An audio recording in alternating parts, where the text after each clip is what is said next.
44వ అధ్యాయం. పాపం యొక్క తల్లి పుట్టుక.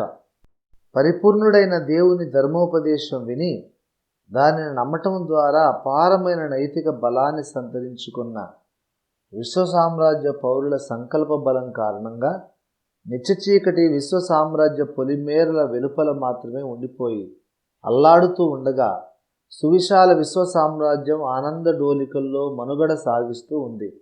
అలా చాలా కాలం గడిచిపోయింది. విశ్వంలో అసంఖ్యాక ప్రపంచాల పౌరులందరూ ఎవరి లోకాల్లో వారు ఆనందంగా జీవిస్తూ ఆయా ప్రత్యేకమైన నియమిత కాలాల్లో విశ్వ రాజధాని నగరంలో సమావేశం అవుతూ ఎలోహిమునాథుని ఆరాధిస్తూ తిరిగి తమ తమ లోకాలకు వెళుతూ కాలం గడుపుతూ ఉన్నారు. విశ్వ రాజధాని నగరంలో దేవుని సింహాసనం 4 మహిమగల కెరూబులతో ఆవరించబడి కాస్త దూరంగా 24 పెద్దలు సభ్యులుగా కలిగిన కేంద్ర పరిపాలనా మండలి దేవుని సింహాసనము చుట్టూ పరివేష్టించగా దేవుని దర్బార్లో నిరంతర సంగీత రూపక స్తోత్రారాధన శరాఫులు అనబడే మహాదూతలు దేవునికి సమర్పిస్తూ ఉండగా విశ్వచరిత్ర ఆహ్లాదకరంగా ఆనందభరితంగా గడిచిపోతూ ఉంది.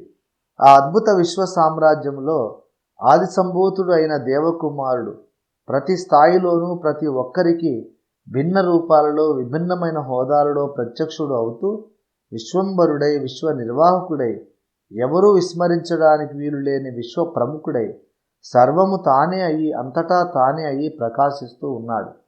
ఎలోహిమునాథుడు దృశ్యరూపంలో ఆయా ప్రపంచాలను దర్శించాలని బయలువెళ్ళినప్పుడు ఆయన రాకడను ఆయా లోకాలకు తెలియచేయడానికి ఆయనకు ముందుగా ప్రయాణించి ఎలోహిం వచ్చేస్తున్నాడు అని ప్రకటించే కోట్లాది వేకువ చుక్కలలో తాను ఒక వేకువ చుక్కగా కలిసిపోయి వినమ్రుడై ప్రకాశిస్తున్నాడు ఆది సంభూతుడు. తానే సృష్టించిన దేవకుమారులను ఆప్యాయంగా అక్కును చేర్చుకుంటూ పలకరిస్తూ వాళ్ళతో సమానుడిలాగా వ్యవహరిస్తూ స్నేహశీలంతో బాసిల్లుతూ ఉన్నాడు ఆది సంభూతుడు. ముమ్మూర్తుల అచ్చుగుద్దినట్టు ఈ ఆది సంభూతుని పోలికే ఉండే మరి రూపం విశ్వ దర్బారులో ప్రత్యేక యూపస్తంభం దగ్గర నిలుచుండి చిరునవ్వులు చిందిస్తూ జరుగుతున్న కార్యక్రమాలన్నిటినీ ప్రసన్న వదనంతో వీక్షిస్తూ ఉంటాడు. ఆ యూపస్తంభం దగ్గర నిలుచున్న వ్యక్తి కూడా ఆది సంభూతుడేనట. మనని స్నేహితులారా అని పలకరిస్తూ మనలను ఆనందమయులుగా చేస్తున్న ఆది సంభూతుడే తనలోని ఒక అంశను అలా యూపస్తంభం దగ్గర ప్రతిష్ఠించాడట. ఈ ఆది సంభూతుడే ఇటీవల ఎలోహిం సృష్టించిన భూమి అనే నూతన గ్రహం మీద విశ్వక్షేమం కొరకు యజ్ఞంగా మరణిస్తాడట. ఆయన యజ్ఞమై తిరిగి లేచి విశ్వపౌరులందరినీ ఎలోహింతో సమాధానపరిచే శుభదినం ఎప్పటికి వస్తుందో అని విశ్వపౌరులు ఒకరితో ఒకరు చెప్పుకుంటూ తమ కాలాన్ని నిరీక్షణతో గడుపుతూ ఉన్నారు. విశ్వపౌరులందరితో కలిసిపోయి సంచరించే ఆది సంభూతుడు ఆయా సమయాల్లో సమీపించరాని తేజస్సులోనికి వెళ్ళి బయటకు వస్తూ విశ్వపౌరులను ఆశ్చర్యచకితులను చేస్తూ ఉన్నాడు.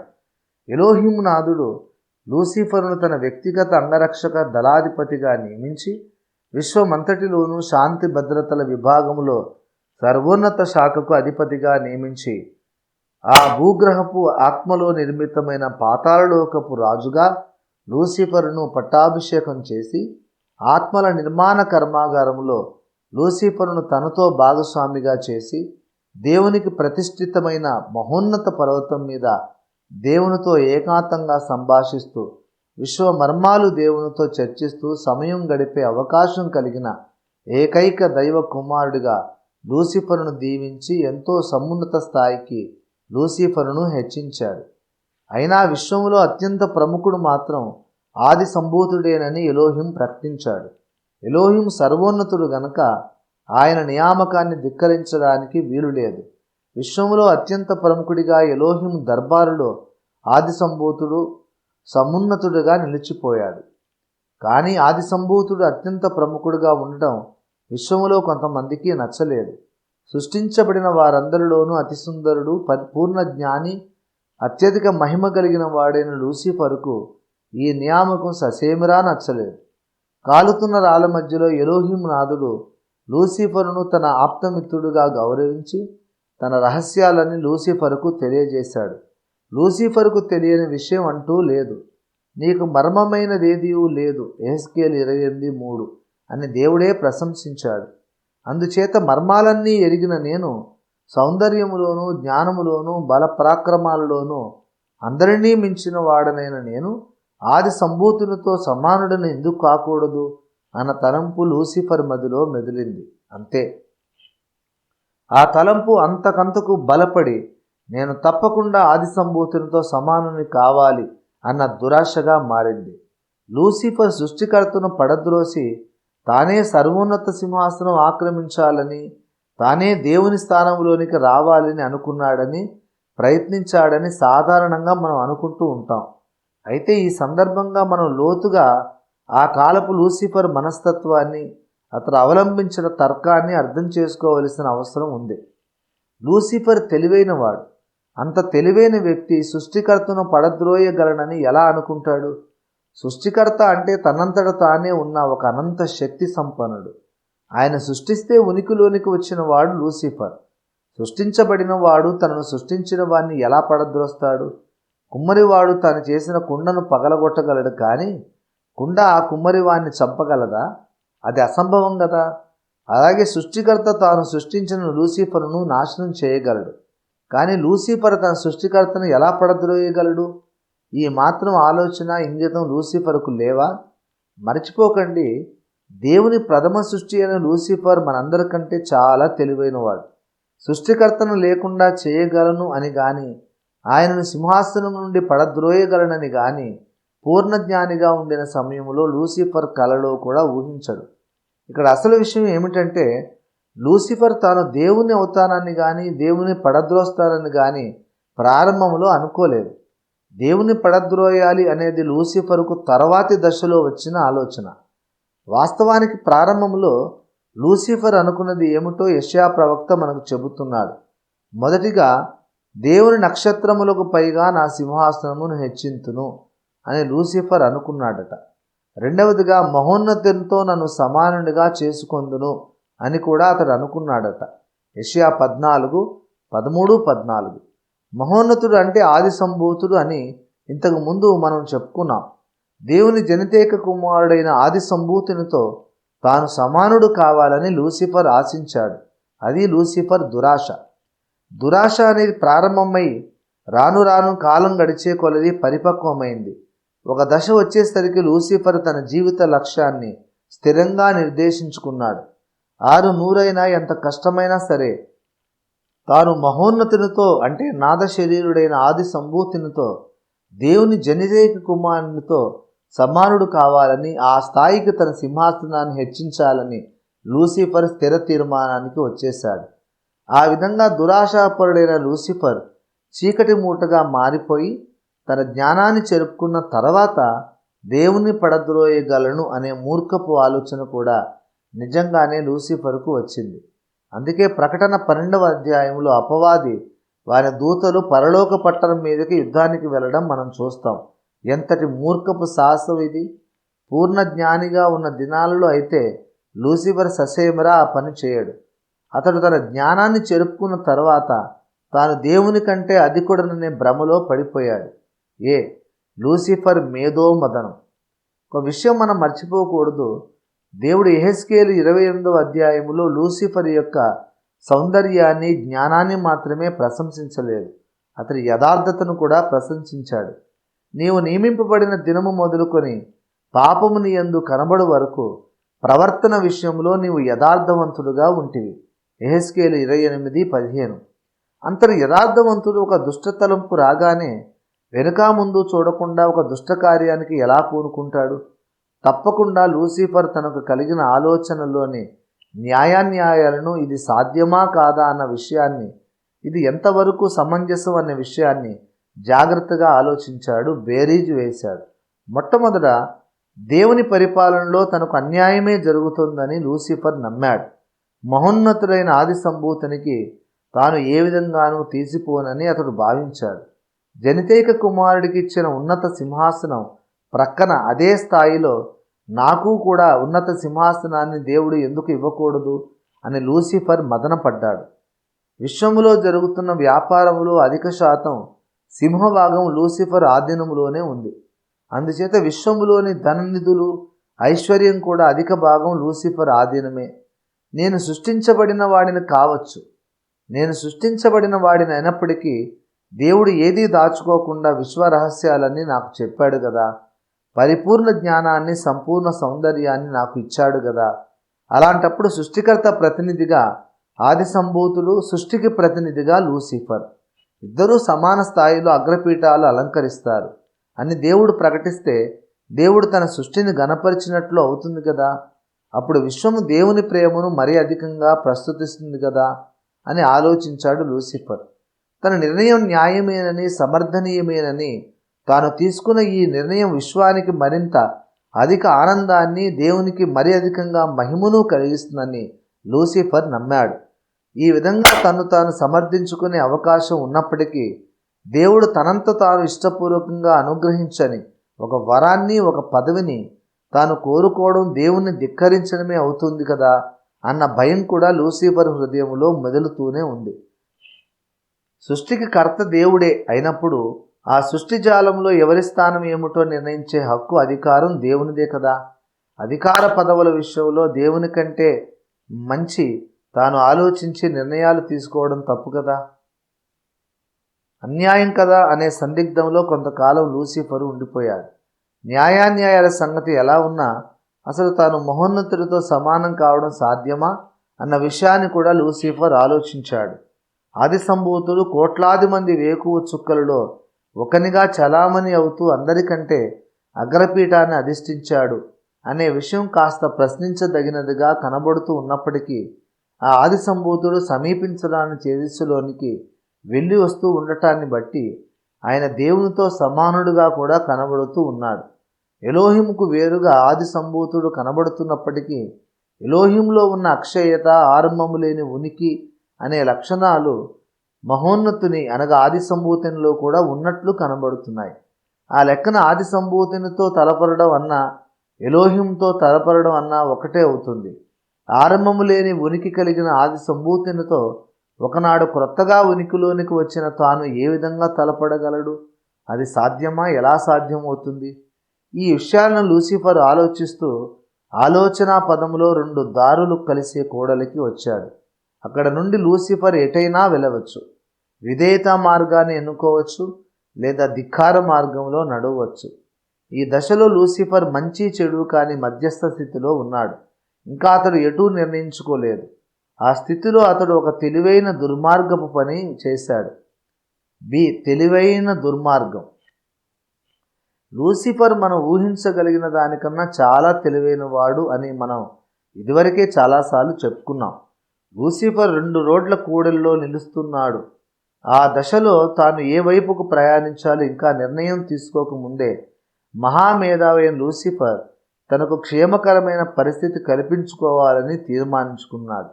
ఒకవేళ అన్ని అంచనాలు పూర్తి అయిన తర్వాత తాను దేవునికి విధేయుడుగానే కొనసాగే అవకాశం ఉంది. అలాంటప్పుడు తనకు ఏ ఇబ్బంది ఉండదు. కానీ ఒకవేళ అన్ని అంచనాలు పూర్తిగా అయిన తర్వాత, అన్ని కోణాలలో లాభనష్టాలు బేరీజు వేసుకున్న తర్వాత ఒకవేళ తాను దేవునికి విరోధంగా ధిక్కార మార్గాన్ని ఎంచుకునే అవకాశం కూడా ఉంది.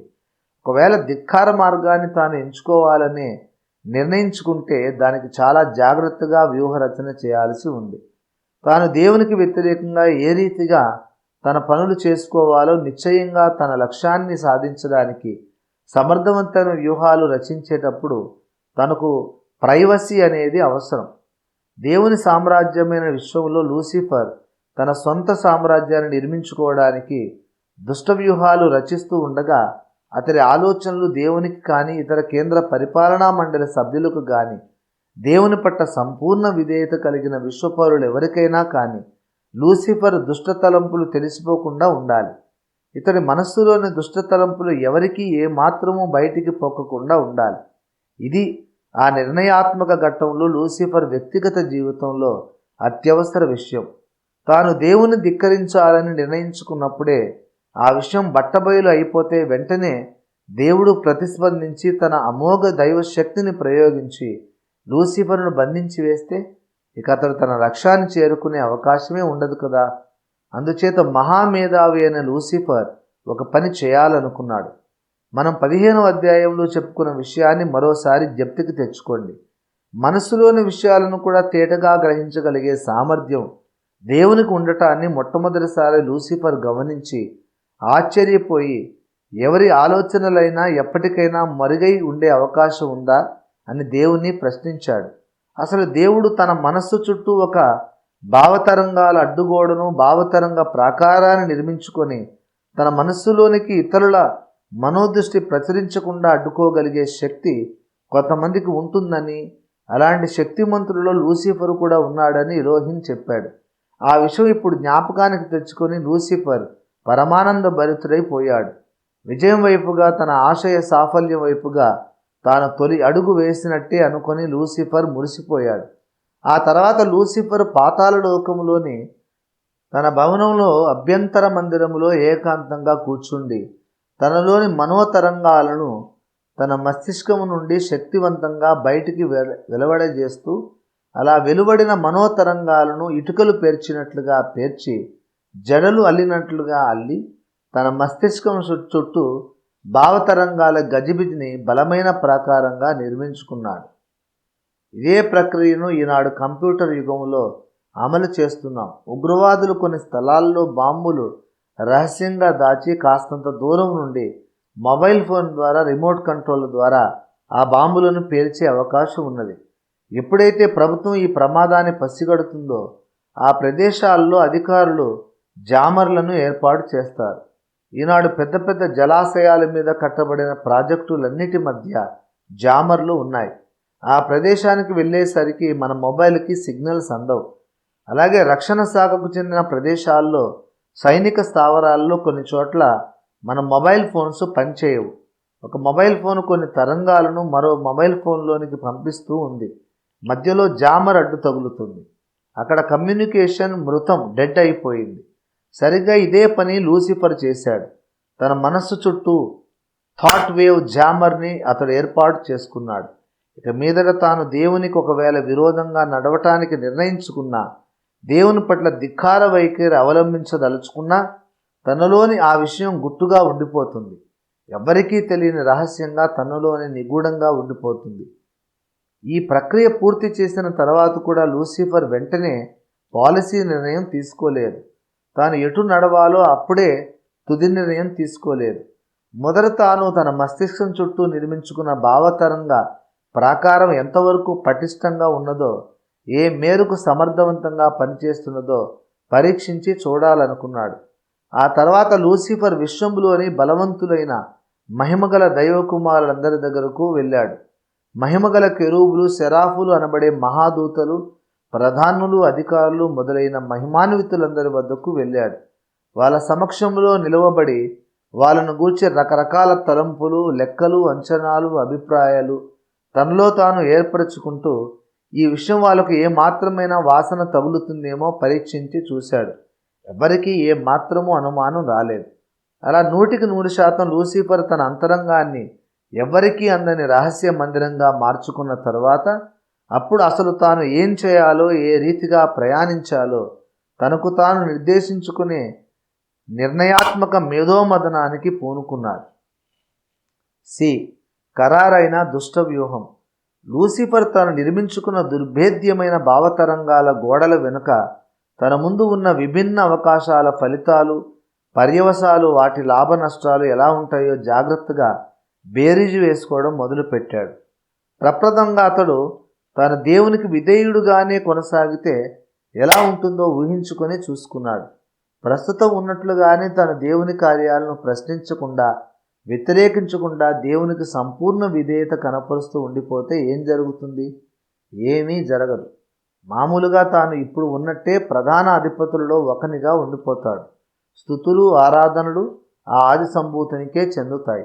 ఒకనాటికి ఆది సంభూతునికి భూగ్రహం నుండి వధువు దొరికిన తరువాత ఆది సంభూతుడే విశ్వ సామ్రాజ్యానికి పట్టాభిషక్తుడు అవుతాడు. ప్రస్తుతం ఆది సంభూతుడు విశ్వంలో అత్యంత ప్రముఖుడు మాత్రమే, ఇంకా పట్టాభిషక్తుడు కాలేదు. ఎందుకంటే ప్రక్కన భార్య లేకుండా, పట్టమహిషి లేకుండా ఆయన విశ్వచక్రవర్తి కాకూడదని కాలుతున్న రాళ్ల మధ్య ఎలోహిం తనకు చెప్పాడు. భూగ్రహం నుండి వచ్చే భక్త సమాజం గుణవతి అయిన భార్యగా, యోగ్యురాలైన భార్యగా తన పెనిమిటికి కిరీటంగా అమరిన తరువాత ఆది సంభూతుడు పట్టాభిషక్తుడు అవుతాడు. ఒకసారి ఆ పట్టాభిషేకమే జరిగి జనితైక దైవ కుమారుడు విశ్వచక్రవర్తిగా స్థిరపడిన తర్వాత ఇకప్పుడు తాను కానీ ఇంకెవరైనా కానీ చేయగలిగేది ఏమీ ఉండదు. ఇక ఎప్పటికీ తాను బానిస స్థానంలో, లోబడి ఉండవలసిన స్థానంలో ఉండిపోవలసిందే. అలా కాకుండా ఒకవేళ తాను ధిక్కార ధోరణి అవలంబించడానికే లూసిఫర్ నిర్ణయించుకుంటే, ఒకవేళ ఎలోహిం క్రోధానికి గురై తాను సర్వనాశనం అయిపోయే ప్రమాదం ఉంది. అయినా అలా తప్పక జరుగుతుందని అనుకోవడానికి కూడా వీలు లేదు. వేరే ప్రాబబిలిటీస్ కూడా ఉన్నాయి. తాను జాగ్రత్తగా వ్యూహ రచన చేస్తే ఎలోహిం వెంటనే క్రోధాన్ని ప్రకటించడానికి వీలులేని పరిస్థితిని కల్పించవచ్చు. ఎలోహిం కూడా తన సౌజన్యాన్ని బట్టి వెంటనే తన ఉగ్రతను అగ్గుపరచకపోవచ్చు. ఎలోహిం తన క్రోధాన్ని వ్యక్తపరిచేలోగా తన ఎలోహిం నాథుని క్రోధానికి అందనంత ఎత్తుకు ఎదిగిపోవచ్చు. ఈ ధిక్కార మార్గంలోనైతే ఎప్పటికైనా ఆది సంభూతినికి బదులుగా తాను విశ్వాధిపతి అయ్యే అవకాశం ఉంది. అయినా ఎలోహిం నాథునిలో ఉన్న అక్షయత, ఆరంభరహితమైన ఉనికి లాంటి అసాధారణ లక్షణాలు ఆది సంభూతంలో కూడా ఉన్నట్లు ప్రస్ఫుటంగా కనబడుతున్నాయి. సమీపించడానికి తేజస్సులోనికి యథేచ్ఛగా అవలీలగా వెళ్ళి రాగలుగుతూ ఉండటాన్ని బట్టి ఆది సంభూతునికి ఎలోహింతో సమాన స్థాయి ఉన్నది అనే విషయం స్పష్టంగా రుజువు అవుతూ ఉంది. ఆరంభరహితమైన ఉనికి కలిగిన ఆది సంభూతినిలో తాను సమానుడు కావాలి అంటే అది ఎలా సాధ్యమవుతుంది? తాను కూడా ఆరంభరహితమైన ఉనికి కలిగిన వాడుగా మారాలి. అది ఊహల్లో కూడా సాధ్యపడదు. ఆరంభం అనేది తనకు ఉన్నది. ఉన్న ఆరంభాన్ని లేకుండా ఎలా చేయగలం? ఒకప్పుడు దేవుడు పిలువగా ఉనికిలోనికి వచ్చిన తాను ఆరంభం లేనివాడుగా ఎలా మారగలడు?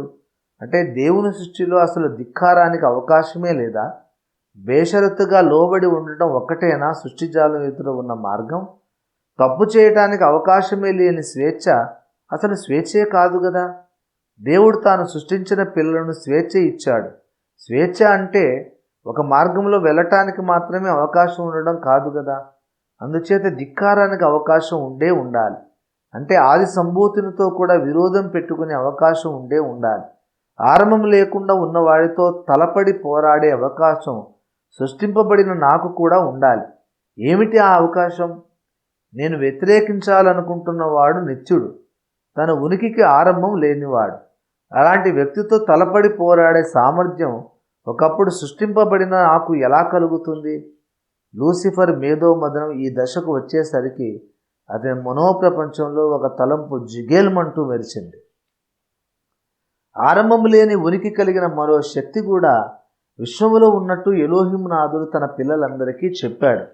ఆరంభం లేని ఉనికి కలిగిన మహాశక్తి నిత్య చీకటి అని, అది ఒక వ్యక్తిలో ప్రవేశించి తను తాను వ్యక్తపరుచుకోవాలని నిరంతరం పరితపిస్తూ ఒక వ్యక్తిత్వం కోసం వెతుక్కుంటూ ఉన్నదని కూడా ఎలోహిం చెప్పాడు. ఆ నిత్య చీకటికి నివాసంగా ఒక దైవ కుమారుడు మారితే అతడు అనివార్యంగా దైవ విరోధి అవుతాడని, దేవునితో పోరాడి గెలిచే అవకాశం ఎలాగూ లేదు గనక ఆ దేవ విరోధి తప్పకుండా సర్వనాశనం అయిపోతాడని ఎలోహిం చెప్పాడు. అటువంటి సంఘటన విశ్వ చరిత్రలో ఇంతకు ముందెన్నడూ జరగలేదు. అందుచేత నిత్య చీకటి నివాసంగా మారిన వ్యక్తి తప్పకుండా ఓడిపోయి చివరికి నశించిపోతాడని ఎందుకు అనుకోవాలి? దానికి భిన్నంగా కూడా జరగవచ్చు కదా. ఆది సంభూతుడు ఆరంభం లేనివాడు, ఆ నిత్య చీకటి ఆరంభం లేనిదే. అందుచేత అక్షయతలో ఆ చీకటి ఆది సంభూతుడు సమఉజ్జీలు. నిత్య చీకటికి లేనిదల్లా వ్యక్తిత్వం ఒకటే.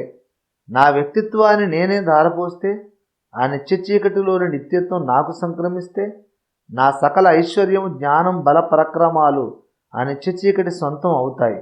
నేను నిత్య చీకటి మమేకం అయినప్పుడు ఆది సంభూతినితో నేను సమానుని మాత్రమే కాదు, అధికుడిని కూడా అయ్యే అవకాశం ఉంది.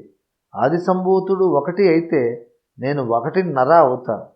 ఆ నిత్య చీకటి నాలో ఉన్నప్పుడు దేవుడును నశింప చేయలేడు. బహుశా ఆరంభం లేకుండా ఉన్నదాన్ని ఉనికిలో లేకుండా చేయడానికి విశ్వన్యాయం ఒప్పుకోదు అనుకుంటా.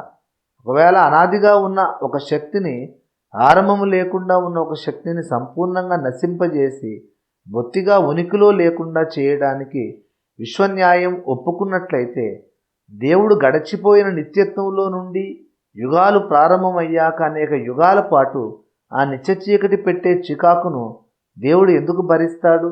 నిత్య చీకటి ఉనికిలో నుండి తొలగించడం సాధ్యం కాదన్నమాట.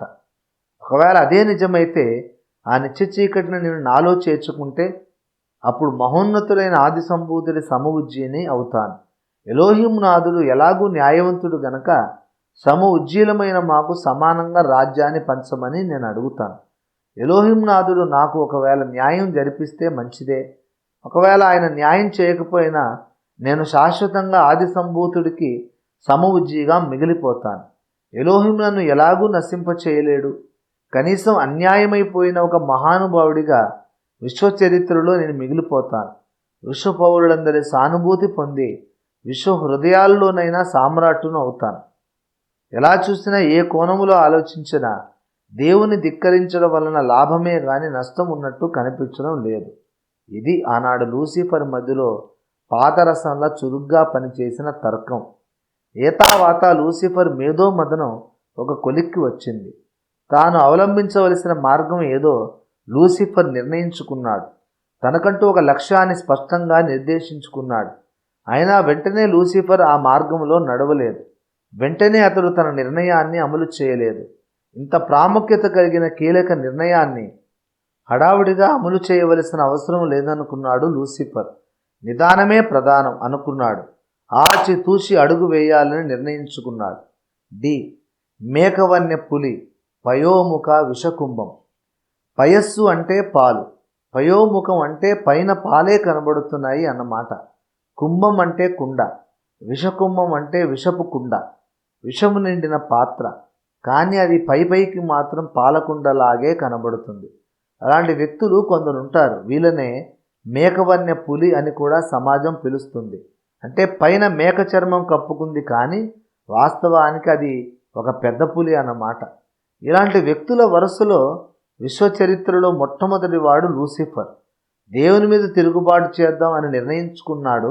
అలా తిరుగుబాటు చేయడం మరీ అంత ప్రమాదకరం కాదని అంచనాలు వేసుకున్నాడు. లాభ నష్టాలు పూర్తిగా బేరీజు వేసుకున్నాడు. దేవుని మీద తిరుగుబాటు చేయటమే తన జీవిత జయం అని తనకు తాను పదనిర్దేశం చేసుకున్నాడు. ఈ మార్గం నుండి ఇక తాను మడమ త్రిప్పే ప్రసక్తి లేదని నిర్ణయించుకున్నాడు. అయినా ఇదంతా అతడి మనస్సులోనే ఉన్న విషయం. అతని మనస్సులో ఏ విధమైన ప్రమాదకరమైన ఆలోచనలు ఉన్నట్లు ఎవరికీ ఏ మాత్రమూ తెలియదు. అతడి మనస్సు చుట్టూ పటిష్టమైన భావతరంగ ప్రాకారం ఉన్నది. అతనిలోని విషతుల్యమైన ఆలోచనలు విశ్వ సామ్రాజ్య పౌరులెవ్వరికీ తెలియకుండా అతి రహస్యంగా ఉండిపోయాయి. అతడి ప్రవర్తనలో మాత్రం ఏ మాత్రమూ లోపం లేదు, భేదము లేదు. అంతకుముందు ప్రవర్తనకు ఇప్పటి ప్రవర్తనకు ఏ మాత్రమూ వ్యత్యాసం లేదు. ఆయా నియామక కాలాల్లో దైవకుమారులందరూ దేవుని సన్నిధిలో నిలవటానికి వచ్చిన విశ్వ సమాజ కూటాలలో లూసిఫర్ ఇంకా అప్పటికీ విశ్వ పౌరులను దైవారాధనలో నడిపిస్తూనే ఉన్నాడు. తేజోవాసుల పరిశుద్ధ సమాజ కూటాలలో లూసిఫర్ బహు రమ్యంగా సంగీతారాధన నిర్వహిస్తూ ఉన్నాడు. దేవుని కోసం అతి మధుర భక్తి గీతాలు పాడుతున్నాడు. విశ్వ పౌరులను దైవారాధనకు ప్రోత్సహిస్తున్నాడు. దేవుడు తనకు అప్పగించిన విధులన్నిటినీ ఏమాత్రమూ పొల్లుపోకుండా నిర్వర్తిస్తూనే ఉన్నాడు. లూసిఫర్ స్వరములో, ముఖ రూపంలో, ముఖ పర్చస్సులో, అతని మాట తీరులో, విధి నిర్వహణలో ఎక్కడా ఏ మాత్రమూ వ్యత్యాసం లేదు, మార్పు లేదు, లోపము లేదు. ఇంత ప్రమాదకరమైన నిర్ణయం అతడు తీసుకున్న తర్వాత కూడా అతడిలో పైకి కనిపించే తేడా ఏమీ లేదు.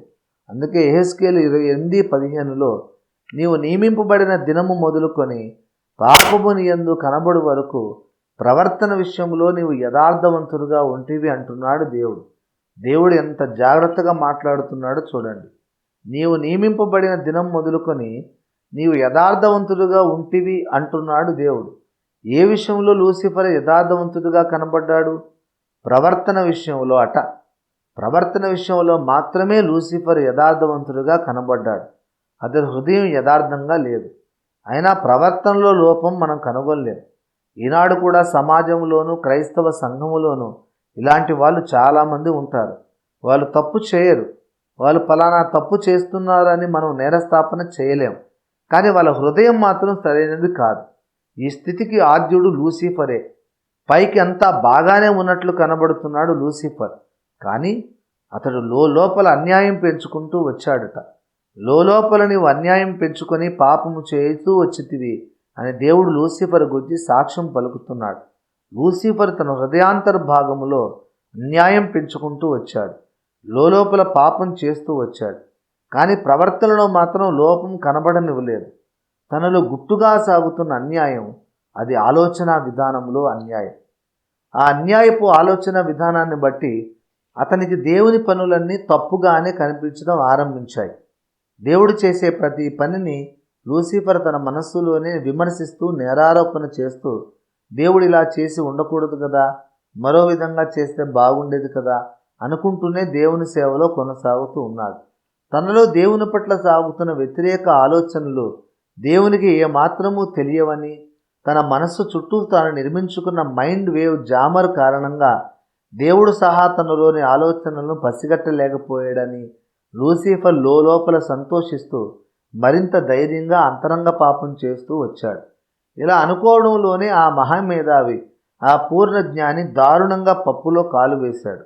ఈ పనికి రాకుండా పోయిన మహాజ్ఞానం, జ్ఞానుల జ్ఞానమును నాశనము చేతును, వివేకుల వివేకము శూన్యపరతును అని దేవుడు ప్రకటించాడు. 1 కొరింథీ 1:19. విశ్వమేధావి లూసిఫర్ జరిపిన అతి రహస్యమైన మేధోమథన విషయంలో ఇదే జరిగింది. తన మనస్సులో కలుగుతున్న ఆలోచనలను దేవుడు కూడా తెలుసుకోవడానికి వీలు లేకుండా తన మస్తిష్కం చుట్టూ జామరును ఏర్పాటు చేసుకున్నాడు. కనుక దేవునికి తన హృదయ రహస్యాలు తెలియవని అనుకోవడమే ఆ మహాజ్ఞాని యొక్క మహా అజ్ఞానం. ఎందుకు ఇలా అంటున్నాను నేను? తమ మనస్సుల చుట్టూ జామర్ సిగ్నల్ను ఏర్పాటు చేసుకునే శక్తి, సామర్థ్యము కొందరు మహిమాన్వితులైన దైవ కుమారులకు, లూసిఫర్ కూడా ఉన్నాయని ఎలోహింనాథుడు కాలుతున్న రాళ్ల మధ్య చెప్పినప్పుడు ఆయన అబద్ధం చెప్పాడా? కాదు, ముమ్మాటికి కాదు. దేవుడు అబద్ధం చెప్పడు. నిజంగానే తన మనస్సులోని ఇతరులు ఎవ్వరూ తమ మనోదృష్టి సారించకుండా నిలువరించే శక్తి నిజంగానే లూసిఫర్కు ఉంది. అయినా దేవునికి సమస్తం తెలిసిపోయింది. ఎలా తెలిసిపోయింది అంటే, దేవుడు కాలములో సంచరిస్తూ ఉంటాడని మనం చెప్పుకున్నాం కదా. ప్రస్తుతం లూసిఫర్ మనస్సులో ఏం జరుగుతున్నదో చూడడానికి దేవుడు ఆ జామర్ గోడలను బద్దలు కొట్టుకొని మరీ లోపలికి వెళ్ళి చూడాల్సిన అవసరం ఏమీ లేదు. లూసిఫర్ తన వ్యూహం అంతటిని అమలు చేసిన తర్వాత పర్యవసానాలు ఎలా ఉండబోతున్నాయో దేవుడు కాలంలో ముందుకు వెళ్ళి చూసి వచ్చాడు. కాలంలో ఏ ఘట్టాలలో లూసిఫర్ ఏమేమి పనులు చేయబోతున్నాడో దేవుడు కాల సంచారం చేసి చూసి వచ్చాడు. భవిష్యత్ కాలంలో లూసిఫర్ క్రియలుగా ఏ పనులను దేవుడు చూశాడో ప్రస్తుతం అవే లూసిఫర్ ఆలోచనలు అని దేవుడు అతి సులభంగానే తెలుసుకోగలడు కదా.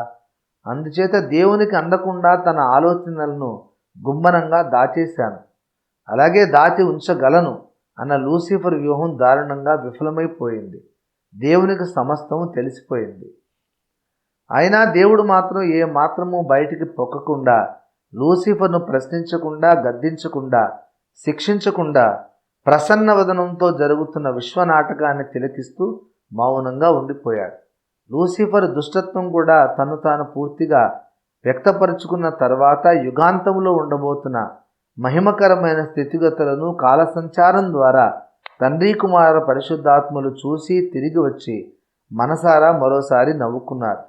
ఇలా కాలం గడుస్తూ ఉండగా లూసిఫర్ తన మనస్సులో లోపల అన్యాయాన్ని పెంచుకుంటూ వచ్చి ఇక తన మనస్సులో దేవుని మీద పేరుకుపోయిన చేదును ఏ మాత్రము భరించలేని స్థితికి చేరుకున్నాడు. ఇక నిత్య చీకటిని తనలోనికి ఆహ్వానించడం తప్పదని నిర్ణయించుకొని నిత్య చీకటి కోసం వెతుక్కుంటూ విశ్వసామ్రాజ్య పొలిమేరల బయటికి వెళ్ళాడు.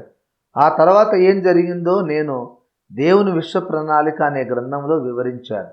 విశ్వ సామ్రాజ్య పొలిమేరలకు అవతల ఉన్న శూన్య ప్రదేశంలోనికి చేరుకున్నాడు అతి సుందరుడు మహాజ్ఞాని అయిన లూసిఫర్. ధ్యానంలో కూర్చున్నాడు. ఏకాగ్రతతో తన మనోతరంగాలను విశ్వమంతటిలోనికి పంపించాడు.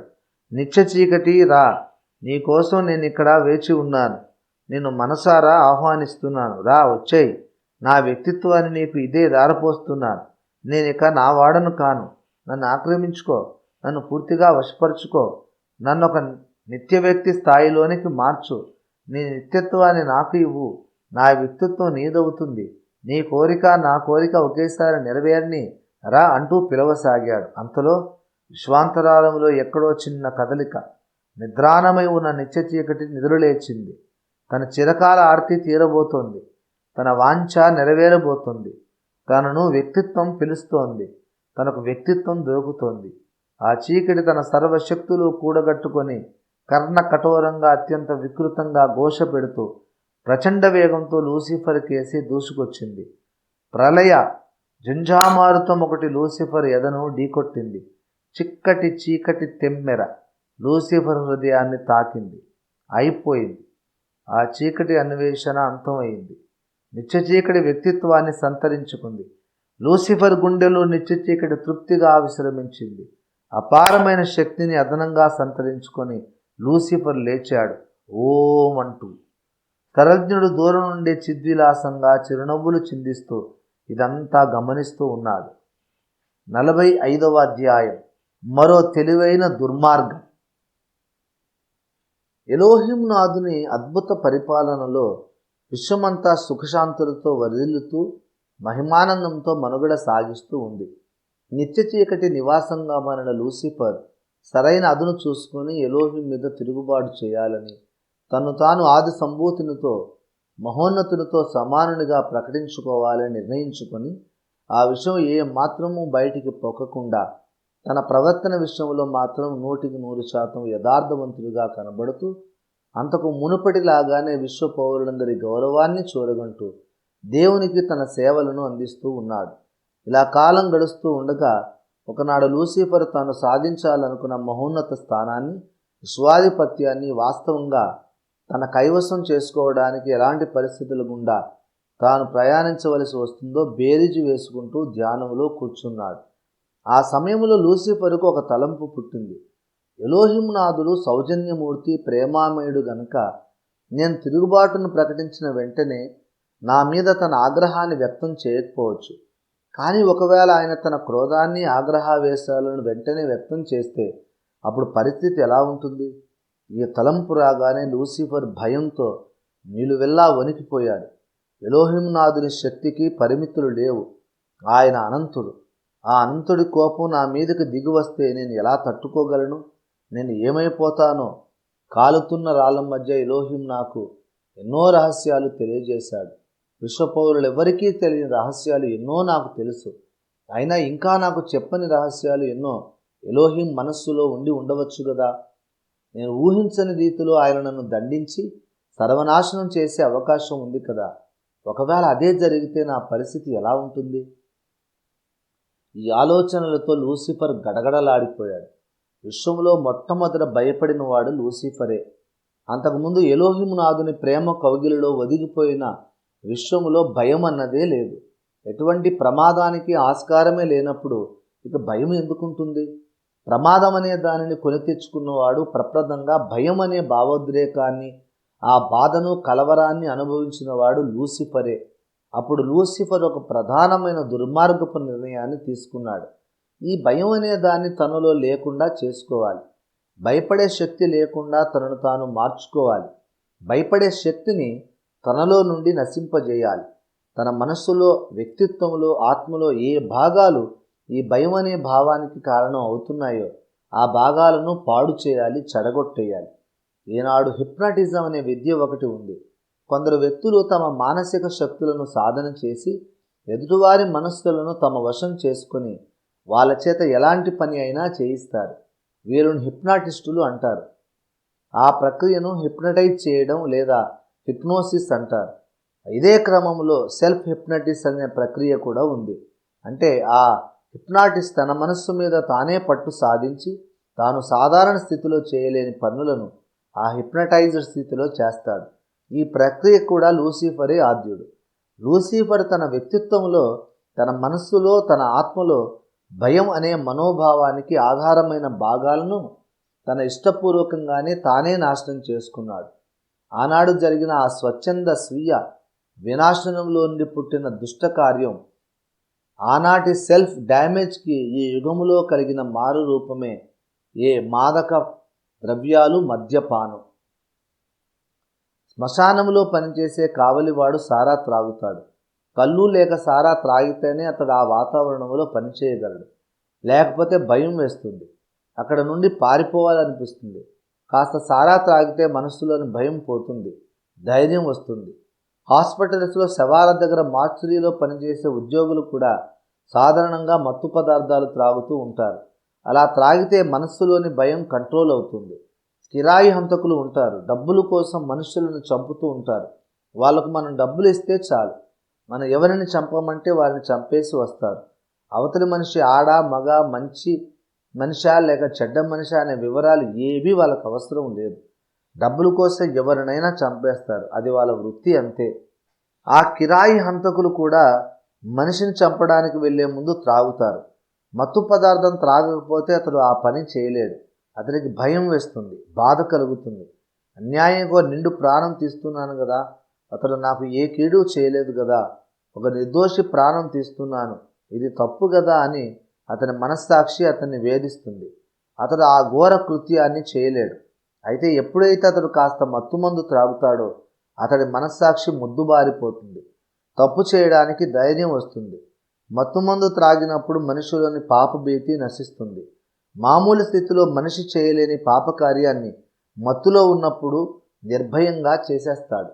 అందుకే వ్యభిచారులు కూడా ఎక్కువ త్రాగుతారు. వ్యభిచారం చాలా తప్పు అని వ్యభిచారం చేసే వాళ్ళందరికీ తెలుసు. లైంగిక పాపం సంభోగ ప్రక్రియ అధిక భాగం మనిషి మనస్సు మీద ఆధారపడి ఉంటుంది. మనస్సు సహకరించకపోతే సంభోగానికి శరీరం కూడా పనికిరాదు. శరీరం శక్తిహీనమైపోతుంది.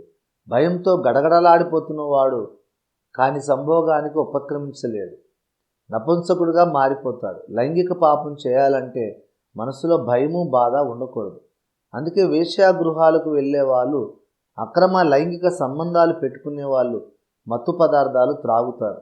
త్రాగినప్పుడు ఆ వ్యక్తిలో పాపభీతి నశిస్తుంది, యుక్తాయుక్త విచక్షణ నశిస్తుంది. తప్పు చేస్తున్నాను కదా అని బాధపడే శక్తిని అతడు కోల్పోతాడు. మనస్సు మనస్సాక్షి మొద్దుబారిపోతాయి. అప్పుడు అతడిలో తప్పు చేయడానికి ధైర్యం పుడుతుంది. అందుకే మనిషిని పాడు చేసే దుర్వ్యసనాలు రెండు, అవి వైన్ అండ్ ఉమెన్ అని పెద్దలు చెబుతారు. మగువ మద్యం ఈ రెండు మనిషిని పాడు చేస్తాయి అని సర్వసాధారణంగా సమాజం చెప్పుకుంటుంది. స్త్రీని మత్తు పదార్థాలను కలిపి ఏకం చేసి మాట్లాడడం ఎందుకు ఆలోచించారా ఎప్పుడైనా? మద్యం షాపుల మీద, బార్ల మీద, మద్యం సీసాల మీద, మద్యం అడ్వర్టైజ్మెంట్లో అందమైన ఆడవాళ్ళ అర్ధనగ్న చిత్రాలు ప్రదర్శిస్తారు. మగవాళ్ళు త్రాగే మత్తుమందు అమ్మే చోట ఆడవాళ్ళ శరీరాలను ప్రదర్శించడం ఎందుకు ఆలోచించారా? తాగిన తర్వాత విధిగా అతడి మనస్సు పాపం వైపు మొగ్గు చూపుతుంది. పాపం చేయడానికి అతడిలో తెగింపు కలుగుతుంది. అందుకే త్రాగుడికి వ్యభిచార పాపానికి దగ్గర సంబంధం ఉంది. అందుకే దేవుడు బైబిల్లో మత్తు పదార్థాలను నిషేధించాడు. మత్తు పదార్థాల వల్ల రెండు నష్టాలు జరుగుతాయి. ఒకటి, శరీర ఆరోగ్యం క్షీణిస్తుంది. రెండవది, మనసులో నైతిక విలువలు తగ్గిపోతాయి లేదా అంతరిస్తాయి. త్రాగిన మైకంలో కన్న కూతురిని చెరిచిన దౌర్భాగ్యులు ఉన్నారు. మత్తుమందు తాగిన ఫలితాలు అంత దారుణంగా ఉంటాయి. మత్తుమందులు మనిషి శరీరారోగ్యాన్ని, మనస్సును పాడు చేస్తాయి. ఒక వ్యక్తిలో తాను తప్పు చేస్తున్నందున భయము బాధ అనుభవించే అంతర్గత అవయవాలను, అంతరింద్రియాలను పాడు చేసే విషమే త్రాగుడు. ఒక మనిషి చేత తప్పు చేయించాలంటే ముందు అతడిలో భయపడే శక్తిని పాడు చేయాలి.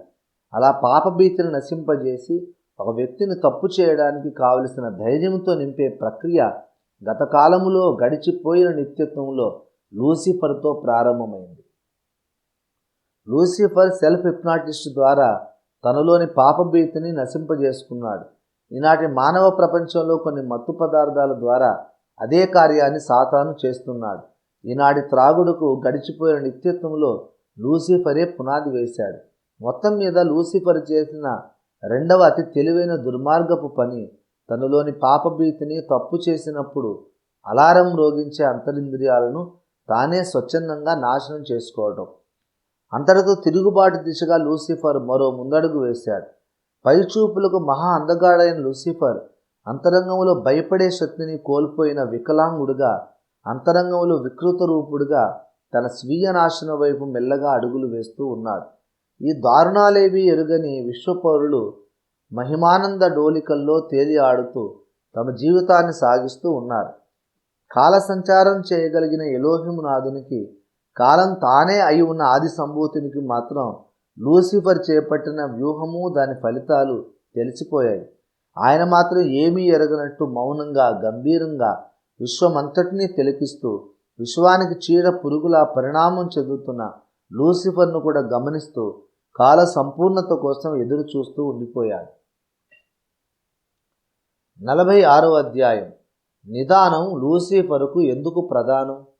నిత్య చీకటి నివాసంగా మారి నశింపచేయబడడానికి వీలులేని నిత్య వ్యక్తిగా పరిణమించి తనలో న్యాయమైన భయానికి ఆధారమైన అంతరింద్రియాలను తానే పెరికివేసుకొని సర్వశక్తుని మీద తిరుగుబాటు చేయడానికి అన్ని విధాలా సన్నద్ధుడైన లూసిఫర్ ఇక మీదట తొందరపడకూడదని ఆచితూచి ముందుకు అడుగు వేయాలని నిర్ణయించుకున్నాడు. పైపైకి మాత్రం భక్తిగానే నటిస్తూ దేవుని సేవలో యథాతథంగా కొనసాగుతూనే ఉన్నాడు. లూసిఫర్ ఎందుకిలా నిదానంగా అడుగులు వేయవలసి వచ్చింది? వెంటనే ఎందుకు దేవుని మీద తన ధిక్కార స్వరాన్ని బహిరంగంగా వినిపించలేదతడు? లూసిఫర్ భయపడ్డాడా? కాదు. అతడు భయపడే శక్తిని కోల్పోయాడని మనం ఇంతకు ముందే చెప్పుకున్నాం. మరి ఎందుకు అతడు నిదానంగా వ్యవహరించాడు? ఈ ప్రశ్నకు జవాబు కూడా నేను ఇంతకు ముందు దేవుని విశ్వ ప్రణాళిక గ్రంథంలో టూకీగా చెప్పాను. మళ్ళీ చెబుతాను. నిత్య చీకటిని తనలోనికి ఆహ్వానించడం ద్వారా లూసిఫర్ వినాశాశితుడు అయిపోయాడు, నిజమే, ఇండిస్ట్రక్టబుల్ అయ్యాడు. కానీ అతడు సృష్టికర్త కాలేదు, కాజాలడు కదా. సృష్టికర్త అంటే అంతకుముందు లేని వస్తువులను, పదార్థాలను, వ్యక్తులను అకస్మాత్తుగా అప్పటికప్పుడు ఉనికిలోనికి రప్పించగలిగిన వాడు అని అర్థం. అలా చేయడం ఎలోహిం ఒక్కడికి మాత్రమే సాధ్యం. లేని వాటిని ఉన్నట్లుగా పిలిచే అద్భుత శక్తి లూసిఫర్కి ఎలా వస్తుంది? ఎప్పటికీ రాదు. ఏం చేసినా రాదు. అది అసంభవం. మరి అలాంటప్పుడు లూసిఫర్ తాను విశ్వపాలకునిగా ప్రకటించుకొని తాను కూడా మహోన్నతునితో సమానుడిని అని ప్రకటించుకోవచ్చు. కానీ అతడికి రాజ్యం ఎక్కడి నుండి వస్తుంది? రాజ్యంలో పౌరులు ఎక్కడి నుండి వస్తారు? లూసిఫర్ కొత్త పౌరులను సృష్టించలేడు. కనుక దేవుడు సృష్టించిన పౌరులను తన వైపు మళ్లించుకొని వారిని తన అంధకార రాజ్య పౌరులుగా చేర్చుకోవాలి. అలా తేజోరాజ్య పౌరులను లూసిఫర్ తన రాజ్య పౌరులుగా మార్చుకోవాలంటే వారి మనస్సుల్లో లూసిఫర్ తన భావజాలాన్ని నింపాలి. విశ్వ పౌరుల ఆలోచనలను లూసిఫర్ ప్రభావితం చేయాలి, దారి మళ్లించాలి. విశ్వంలోని ప్రతి పౌరుడితోనూ లూసిఫర్ వ్యక్తిగతంగా మాట్లాడాలి. అవకాశం ఉంటే వాళ్ళను తన వైపుకు తిప్పుకోవాలి. విశ్వ పౌరులలో ఎవరైతే ఎలోహింకు విరోధం కావడానికి ఇష్టపడరో వాళ్ళను వదిలివేయాలి. ఇంత తతంగం నడపడానికి లూసిఫర్కు విస్తారమైన సమయం కావాలి. అందుకే లూసిఫర్ నిదానించాడు. నెమ్మదిగా లూసిఫర్ విశ్వ పౌరులందరితో తనకున్న సహృద్భావాన్ని పెంపొందించుకోవడం ప్రారంభించాడు. ఆది సంభూతుడు దైవ సమానుడై ఉండి కూడా విశ్వ పౌరులందరితో స్నేహపూర్వకంగా కలిసిమెలిసి జీవిస్తూ వాళ్ళను చెలికాండ్రు అని పిలుస్తూ ఎలాగైతే విశ్వమంతటికీ ఆప్తుడైపోయాడో అలాగే లూసిఫర్ తాను కూడా అందరితో మరి అధికంగా స్నేహ సంబంధాలు పెంపొందించుకోవడానికి తన ప్రయత్నాలను ముమ్మరం చేశాడు. లూసిఫర్ ఏ దశలో ఒక చీకటి మూట, ప్రేమ, దయ, జాలి, స్నేహశీలం అనేవి అతడి సహజ లక్షణాలు కావు. కానీ ప్రేమగా నటించడం అతడికి తప్పలేదు. హృదయంలో లేని ప్రేమానురాగాలను, ఆప్యాయతలను పెదవుల మీద పలికించడం అతనికి అనివార్యం అయింది. తెచ్చిపెట్టుకున్న ఆప్యాయతతో, అతికించుకున్న చిరునవ్వుతో హృదయములో లేని ప్రేమను స్వరములో పలికిస్తూ లూసిఫర్ విశ్వ పౌరులందరినీ తమ్ముడు, చెల్లి అని పిలుస్తూ అందరి స్నేహితులుగా తాను చూపించుకునే ప్రయత్నం చేస్తూ వచ్చాడు. ఆ విధంగా వేషధారణ అనే వికృత ప్రవర్తనకు కూడా లూసిఫరే మూల పురుషుడు అయ్యాడు. ఆ విధంగా అతడు తన పెదవుల మీద ఎంతటి ప్రేమను ఒలికించినా అతని హృదయంలో మాత్రం కాలకూట విషంతో సమానమైన ద్వేషం, స్వార్థము, కుట్ర, క్రౌర్యం ఉన్నాయి. అతడిలోని ఈ విషాగ్ని జ్వాలను ఎవరి దృష్టిలోనూ పడకుండా మరుగు చేయడానికి అతని మనస్సు చుట్టూ పటిష్టమైన మనోతరంగాల గోడలు ఉన్నాయి. ఇంత ప్రయాసపడి, ఇంత శ్రద్ధతో విశ్వ పౌరులందరి అభిమానాన్ని, విశ్వాసాన్ని సంపాదించుకోవడానికి లూసిఫర్ ప్రయత్నించడానికి ఒక కారణం ఉన్నది. అందరినీ తన వైపు త్రిప్పుకోవడానికి లూసిఫర్ మధ్యలో ఉండిన కారణానికి నేటి తరములో ఏర్పడిన రాజకీయ సిద్ధాంత స్వరూపమే. 47వ అధ్యాయం. ప్రజాస్వామ్యం, డెమోక్రసీ. స్వామి అంటే రాజు, ప్రభు అని అర్థం. స్వామ్యం అంటే రాజరికం, ప్రభుత్వం అని అర్థం. ప్రజాస్వామ్యం అంటే ప్రజలే ప్రభువులుగా, రాజులుగా తమ అధికారాన్ని చలాయించడం అన్నమాట. చాలామంది కలిసి చెప్పే మాట ప్రజాస్వామ్యంలో చట్టంగా, శాసనంగా చెల్లుబాటు అవుతుంది. ఒకవేళ లూసిఫర్ చేస్తున్నది తప్పే అయినా ఆ తప్పుతో అనేక వేల కోట్ల మంది గొంతులు కలిపి ఏకీభవించినప్పుడు ఎలోహిం ఇన్ని వేల కోట్ల మంది ప్రజల అభిప్రాయాన్ని గౌరవించాల్సి వస్తుందని లూసిఫర్ భ్రమపడ్డాడు. అనేక వేల కోట్ల మంది తన పక్షంగా నిలబడి లూసిఫర్కు న్యాయం జరగాలని, ఆది సంభూతుడు ఒక్కడే విశ్వాధిపతి కావడం న్యాయం కాదని, లూసిఫర్ కూడా అక్షయుడు అవునో కాదో పరీక్షించి లూసిఫర్ అక్షయుడుగా నిరూపించబడితే అతడికి కూడా ఆది సంభూతుడితో సమాన స్థాయి కల్పించాలని అనేక వేల కోట్ల మంది ముక్త కంఠంతో అడిగితే ఎలోహిం ఆ మనవిని అంగీకరించక తప్పదని నమ్మాడు లూసిఫర్. ఒకవేళ వేల కోట్ల మంది అభిప్రాయాన్ని ఎలోహిం అంగీకరించకపోతే అన్ని వేల కోట్ల మందిని నశింపజేయాల్సి వస్తుంది. అసలు ప్రేమాసముద్రుడైన ఎలోహిం నాథుడు అంతటి క్రౌర్యాన్ని, అంతటి కాఠిన్యాన్ని ప్రదర్శించడం చాలా అసంభవమైన విషయం. ఏదో ఒక మాట తేడా వచ్చినంత మాత్రాన, ఒక విషయంలో అభిప్రాయ భేదం వచ్చినంత మాత్రాన వేల కోట్ల మందిని సర్వనాశనం చేసే అంత కఠినుడు కాదు ఎలోహిం. అంతమంది కుమారులను నిత్యనాశనానికి పంపడం కంటే వాళ్ళ అభిప్రాయాన్ని కూడా పరిగణలోకి తీసుకుని వ్యవస్థలో మార్పులు చేయడానికే ఆ ప్రేమమూర్తి మొగ్గు చూపే అవకాశం ఉంది. అలా కాకుండా ఒకవేళ ఎలోహిం నాథుడు తన రాజ్యంలో తిరుగుబాటును ఉక్కుపాదంతో అణిచివేయడానికే నిర్ణయించుకుంటే తన ముద్దుల కుమారులైన వేల కోట్ల మందిని ఆయన ఒక దెబ్బతో నాశనం చేస్తే ఆయన ప్రేమామయుడు అన్న బిరుదు రద్దు అయిపోతుంది. ఆయన కరుణా సంపన్నుడని, దయామయుడని ప్రస్తుతించేవారు విశ్వంలో లేకుండా పోతారు. నాశనం కాకుండా మిగిలిన దేవకుమారులు ఆయనను హృదయపూర్వకంగా ఆరాధించడం మానుకోను లేక యంత్రాలలాగా మారిపోతారు. ఏ ప్రేమపూర్వక సహవాసం కొరకు ఎలోహిం కోట్లాది కొడుకులను సృష్టించుకున్నాడో ఆ ప్రేమా సహవాసం ఆయనకు దొరకకుండా పోతుంది. అది కూడా ఎలోహింకి ఓటమే అవుతుంది. ఆ తర్వాత విశ్వం యొక్క ఉనికే అనవసరం, అర్ధరహితం అవుతుంది. అంత నాశనాన్ని ఎలోహిం అనుమతించడు.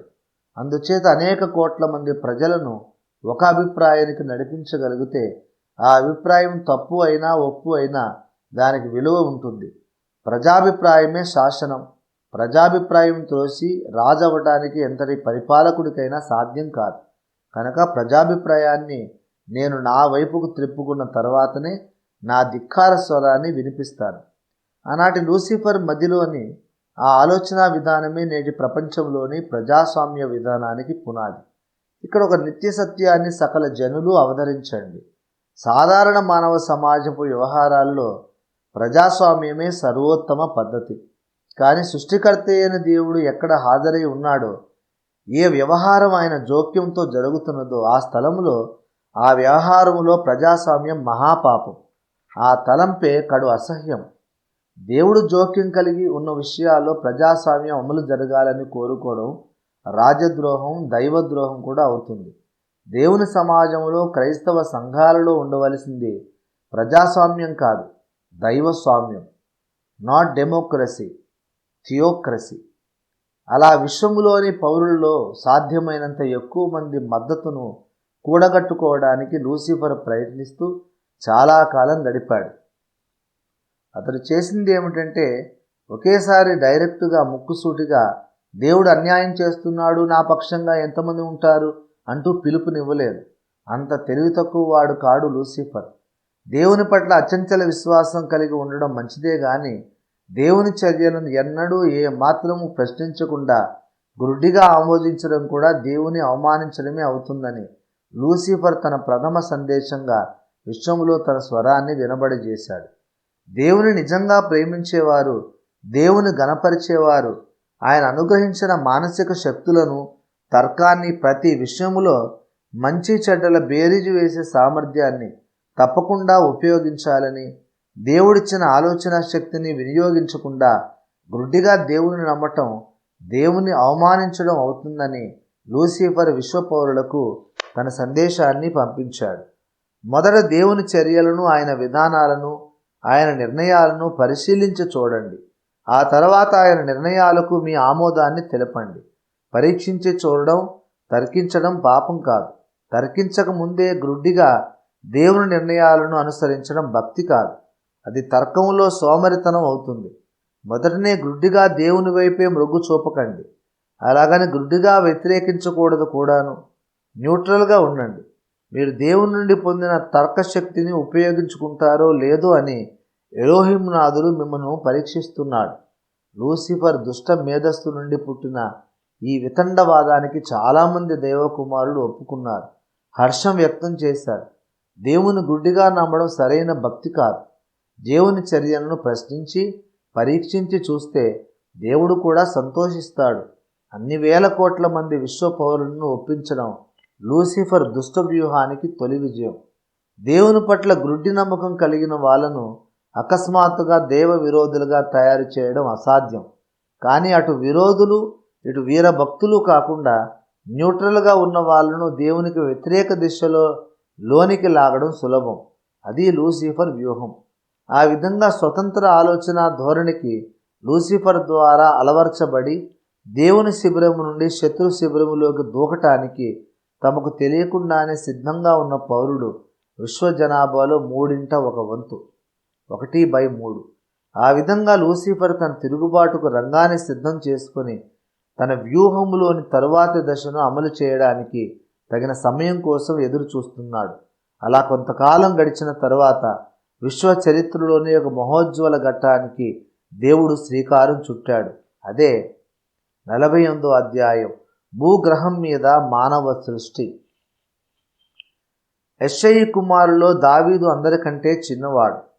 పౌలు ఇశ్రాయేలీయులలో కనిష్ట గోత్రం అయిన బెన్యామీను గోత్రంలో పుట్టాడు. పౌలు కూడా అందరికీ కడపట అకాలములో పుట్టినట్లు పుట్టానని సాక్ష్యం చెప్పుకున్నాడు. కరువులో ఇశ్రాయేలును పోషించడానికి దేవుడు ఐగుప్తు అధిపతిగా నియమించిన యోసేపు ఇశ్రాయేలు కుమారుల్లో చిన్నవాడు. అలాగే దేవుని జనతేక కుమారుని పట్టమహిషిగా ఆయన ప్రక్కన సింహాసనమై కూర్చుండే పట్టపురాణి ఏ లోకంలో తయారవుతున్నదో ఆ భూలోకం విశ్వంలోకెల్లా ఆఖరణ పుట్టిన కుర్రలోకం.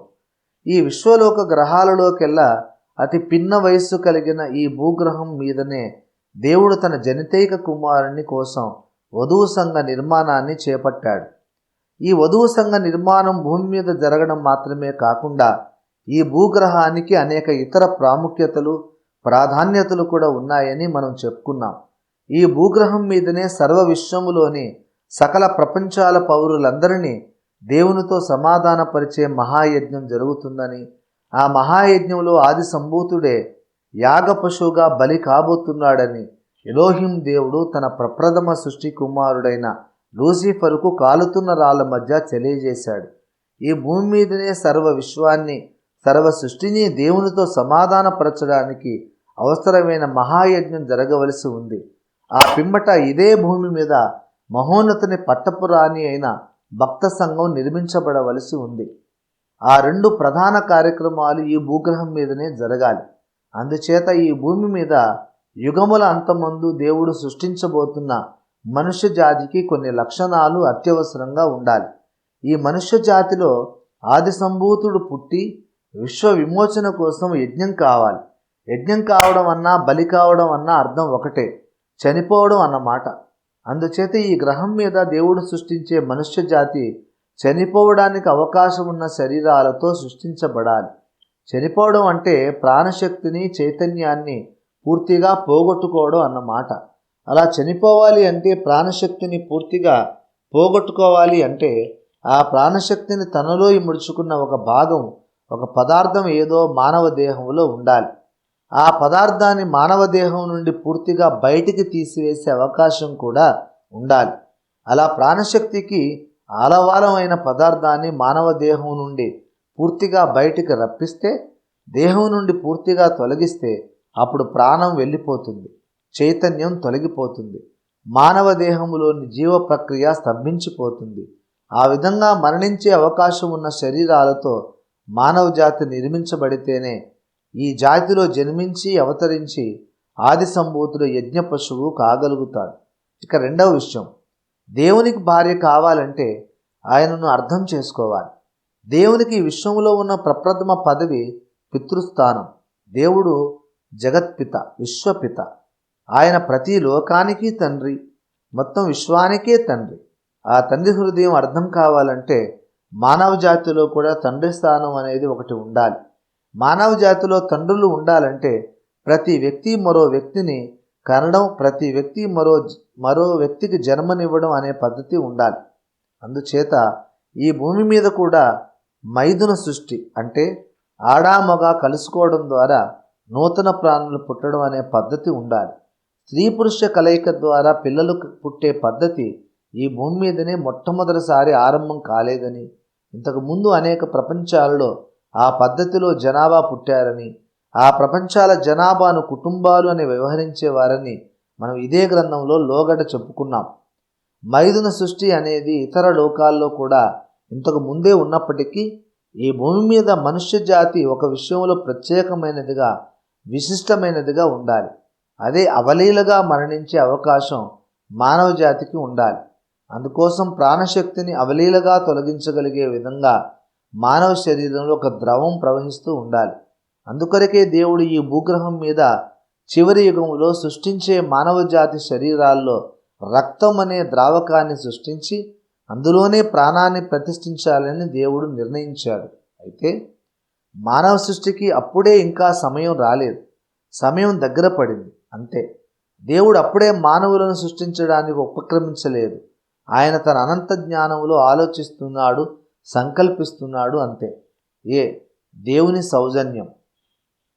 గెత్సేమనే తోటలో ఆది సంభూతుడి నరావతారం అయిన యేసు తనను శిలువ మరణానికి అప్పగించడానికి వచ్చిన ఇస్కరియోతు యూదాను చెలికాడా అని పిలిచాడు. ఎంతటి సౌజన్యం! ఇంతకన్నా మంచితనాన్ని మనం ఊహించగలమా? యేసు అదృశ్య దేవుని స్వరూపి. కొలసి 1:15లో లేఖనం సెలవిస్తున్నది. అంటే భూమి మీద యేసు ప్రవర్తన నిత్యత్వములో ఎలోహిం ప్రవర్తనకు ప్రతిబింబం అన్నమాట. తనకు ద్రోహం చేయబోతున్న ఇస్కరియోతు యూదాను యేసు ఎంత స్నేహపూర్వకంగా, ఎంత ప్రేమతో పలకరించాడో అంతే ప్రేమతో, అంతే స్నేహపూర్వకంగా పరలోకంలో ఎలోహిము నాథుడు తనకు ద్రోహం చేయబోతున్న లూసిఫర్ను పలకరించాడు. అతడితో ప్రేమగా మాట్లాడాడు. తనలోని చీకటిని గూర్చి, తన మస్తిష్కంలోని దుష్ట వ్యూహాలను గూర్చి ఎలోహింకు ఏ మాత్రమూ తెలియదు అన్న భ్రమలో ఉన్నాడు లూసిఫర్. దేవుడు మామూలుగానే పలకరించాడు లూసిఫర్ని. తండ్రి ప్రణామాలు. మరోసారి ఈ నీ దీనదాసునికి నీ అద్భుత కృపతో ఏకాంత దర్శన భాగ్యం అనుగ్రహించావు. ధన్యోస్మి తండ్రి, కృతజ్ఞుడను. మరోసారి నాకు ఉపదేశం చేయి తండ్రి, నాకు జ్ఞానం దానం చేయి. భవిష్యత్తులో నీవు విశ్వ సంక్షేమం కోసం అమలు చేయబోతున్న నీ అద్భుత ప్రణాళికలు నాకు తెలియపరచు అంటూ చేతులు జోడించి ప్రార్థించాడు లూసిఫర్. ఎలోహింనాథుడు ప్రసన్న వదనుడై తన నోరు తెరిచి, అలాగే కుమారా, నేను సృష్టించిన నా ప్రథమ కుమారుడవు, నా నుండి సర్వోన్నత ఆశీర్వాదాలు పొందిన నా ప్రియ కుమారుడవు, విశ్వములోనే నాకు మొదటి స్నేహితుడవు, అనేక యుగాలుగా నాకు నమ్మకమైన సేవలందించిన ప్రియ దాసుడవు. నీకు ఏదైనా తెలియజెప్పడం నాకు సంతోషమే కదా, చెబుతాను విను అంటూ ఎలోహిము కృపాసహితంగా తన ప్రణాళికను లూసిఫరుకు తెలియజెప్పడం ఆరంభించాడు. మనుష్య జాతి నిర్మాణ వివరం. కుమార, విశ్వపౌరులందరిలోనూ లోపాలు ఉన్నాయి గనుక లోపరహితుడైన నాతో వారిని సమాధానపరచవలసిన అవసరం ఉన్నదని, ఆ మహాప్రాముఖ్య కార్యం జరగాలంటే అక్షయ జీవం కలిగిన ఒక వ్యక్తి విశ్వపౌరులందరి కోసము యజ్ఞంగా మరణించాల్సిన అవసరం ఉన్నదని, ఆ యజ్ఞం జరిగించడానికి అర్హుడు, సమర్థుడు ఆది సంభూతుడు ఒక్కడు మాత్రమేనని కేంద్ర పరిపాలనా మండలి నిర్ణయించిందని మీకు తెలుసు కదా. చిత్తం ప్రభు. ఆ ఆది సంభూతుని యజ్ఞం జరగడానికి యజ్ఞవేదికగా నేను ఇటీవల భూగ్రహాన్ని నిర్మించాను కదా. చిత్తం తండ్రి. ఆ భూగ్రహంలో నీవు నిర్మించిన పాతాళ లోకానికి నన్ను అధిపతినిగా నియమించి మానవాత్మల నిర్మాణ కర్మాగారంలో నన్ను భాగస్వామిగా కూడా చేసి నాకు అనూహ్యమైన విశేషమైన ఘనతను కలిగించావు. అవును కుమార, ఆ భూగ్రహం మీద ఆది సంభూతునికి పట్టపురాణిగా ఉండేందుకు మానవ జాతిని నిర్మించడానికి తగిన సమయం ఆసన్నమైనది. త్వరలోనే భూగ్రహం మీద ఒక అద్భుతమైన లోపరహితమైన మహిమగల వధువు సంఘాన్ని త్వరలోనే నేను నిర్మించబోతున్నాను. ఆ వధువు సంఘ నిర్మాణం తర్వాత విశ్వానికి అసలైన సువర్ణాధ్యాయం ప్రారంభమవుతుంది. విశ్వానికి సువర్ణాధ్యాయం ఎలా ప్రారంభమవుతుంది తండ్రి? కుమారా, వధువు సంఘ నిర్మాణము తర్వాత ఆది సంభూతునికి వివాహం జరుగుతుంది. వివాహం తర్వాత ఆది సంభూతుడు విశ్వచక్రవర్తి అవుతాడు. ఆ తర్వాత ఆది సంభూతుడు భార్యా సమేతుడై విశ్వాన్ని పరిపాలిస్తాడు.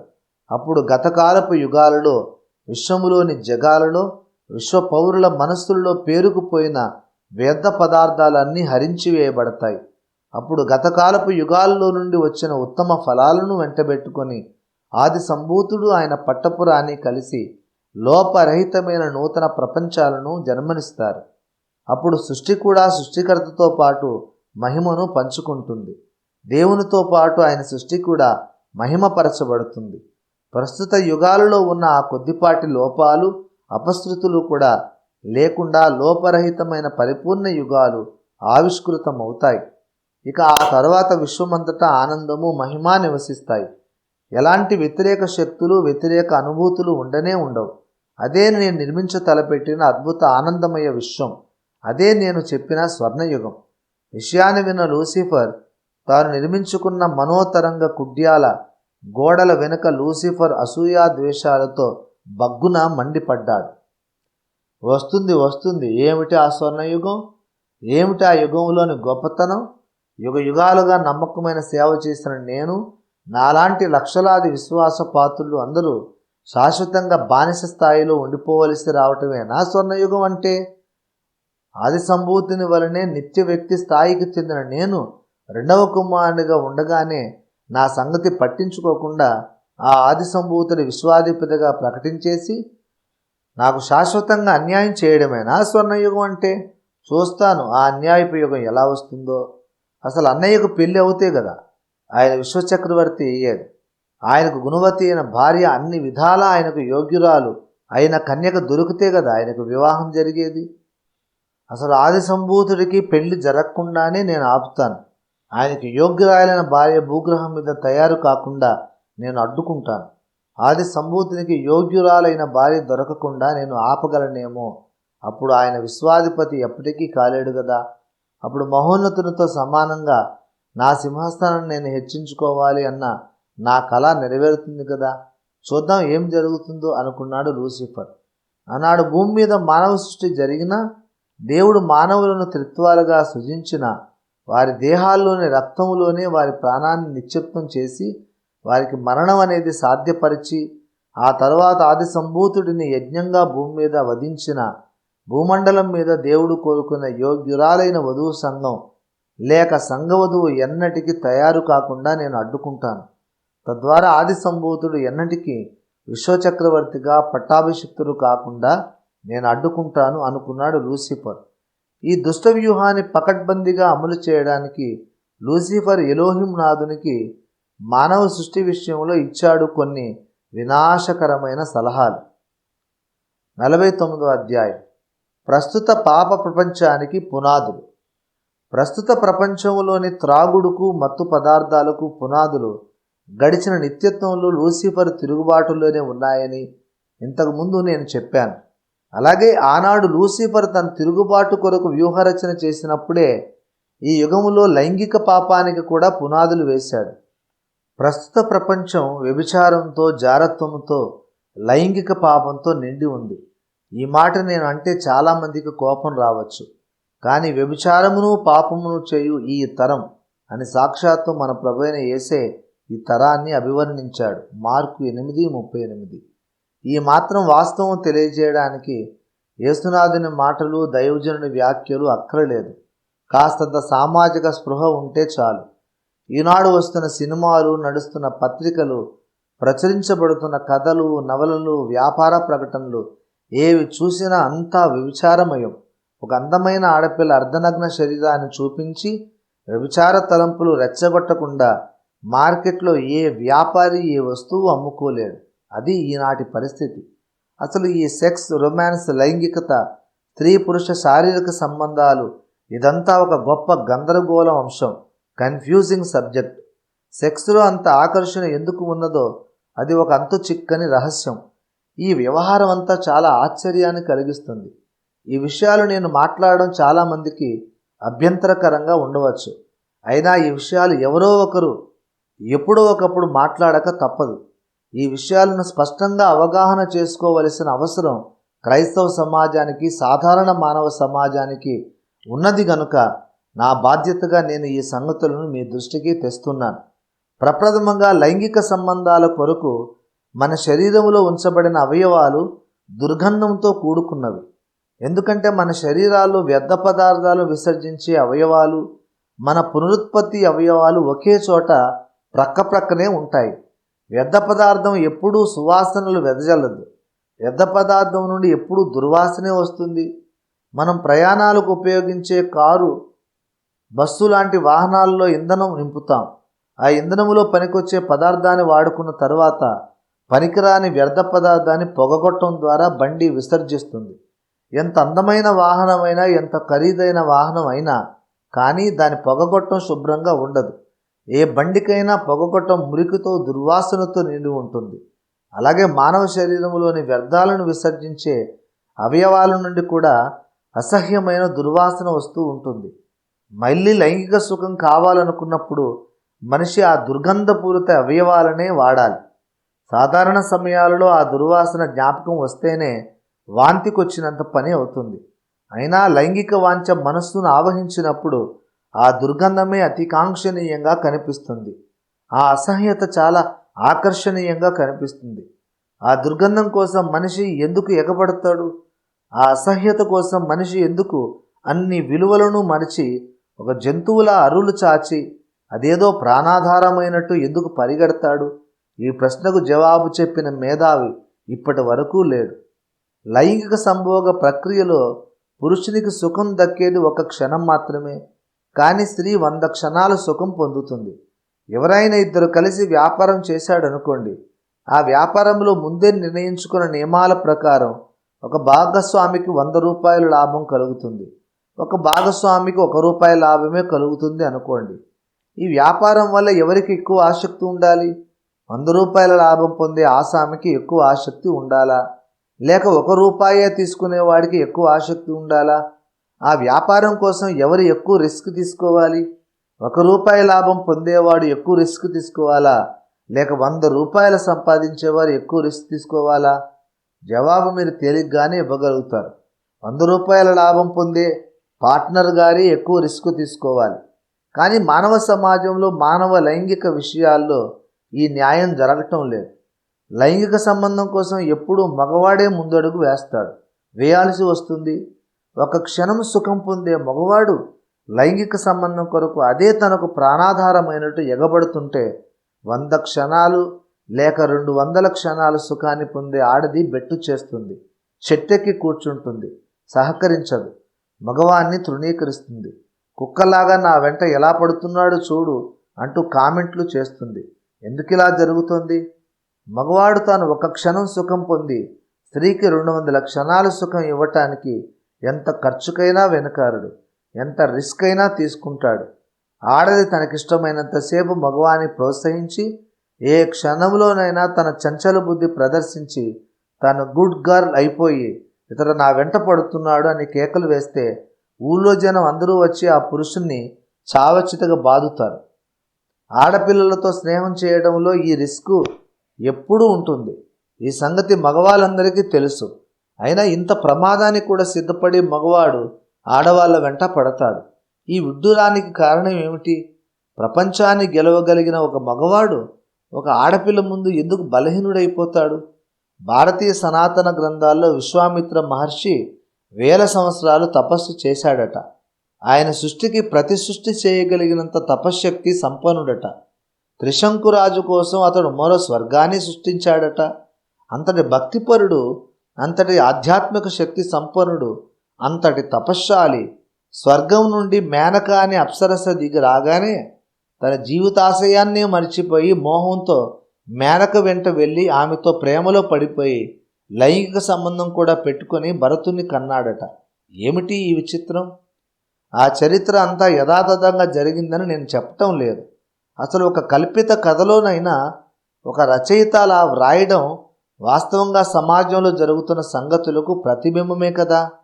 ఒక భారతీయ సనాతన గ్రంథాల్లోనే కాదు, బైబిల్లోని భక్తుల జీవితాల్లో కూడా ఈ స్త్రీ ఆకర్షణ ఒక బలమైన బంధకంగా కనబడుతుంది. దేవుని చిత్తానుసారమైన మనసు గలవాడు అని దేవుని చేతనే ప్రశంస పొందిన దావీదురాజు తన అంతఃపురములోనే తనకు అందుబాటులో సౌందర్య రాసులైన భార్యలు ఎందరో ఉన్నప్పటికీ తన సైన్యములో ఒక సామాన్య సైనికుడైన ఉరియా అనేవాడి భార్యను చూసి మోహించి ఆమెతో అక్రమ సంబంధం పెట్టుకొని ఆమెను గర్భవతిని చేశాడు. దావీదు వంటి ప్రవక్త, నీతి ప్రబోధకుడు, భక్తి వాగ్గేయకారుడు, దైవారాధకుడు, దేవుని కోసం యుద్ధాలు చేసిన విశ్వాస యోధుడు చేయాల్సిన పనేనాది? ఆ సమయంలో దావీదు అంత నీచానికి ఎలా దిగజారగలిగాడు? అతడు ఇతరులకు నేర్పించిన నీతి పాఠాలు ఆ సమయంలో అతడికి ఎందుకు జ్ఞాపకానికి రాలేదు? అతడికి ఆ స్త్రీ అంత అవసరమా? ఆ పరమభక్తుడి మనస్సు మీద ఆ సమయంలో ఏం మాయ కమ్మింది? నీ బలమును స్త్రీలకు ఇయ్యకుము, పరస్త్రీ ఒక లోతైన గొయ్య, జారత్వము చేయవాడు కేవలం బుద్ధిశూన్యుడు. నీ యవనకు కాలపు భార్య యందు సంతోషించుము, ఆమె అతి ప్రియమైన లేడి, అందమైన దుప్పి అంటూ అద్భుతమైన నీతి బోధలు చేసిన శ్రేష్ఠ జ్ఞాని సొలొమోను 1000 మంది ఉపపత్నులను ఉంచుకున్నాడట. ఏమిటి బుద్ధిహీనత? అంతమంది స్త్రీలు అవసరమా? అంతమందిని సంసార ధర్మములు అతడు సంతృప్తి పరచగలడా? ఎంతమందికి సొలొమోను న్యాయం చేయగలడు? అతడు రోజుకు ఒక స్త్రీ దగ్గరికి వెళ్ళినా మళ్ళీ ఆమె దగ్గరకు దాదాపు 3 సంవత్సరాల తర్వాతనే వెళ్ళగలడు కదా. ఈలోగా ఆ అభాగ్యురాలు జారత్వానికి ఎగబడాలా, లేక కోరికలు చంపుకొని మానసికంగా కృంగిపోవాలా? ఈ లెక్కలు సొలొమోనుకు తెలియవంటారా? మనకున్న ఈ మాత్రం తెలివితేటలు సొలొమోనుకు ఉన్నాయి కదా.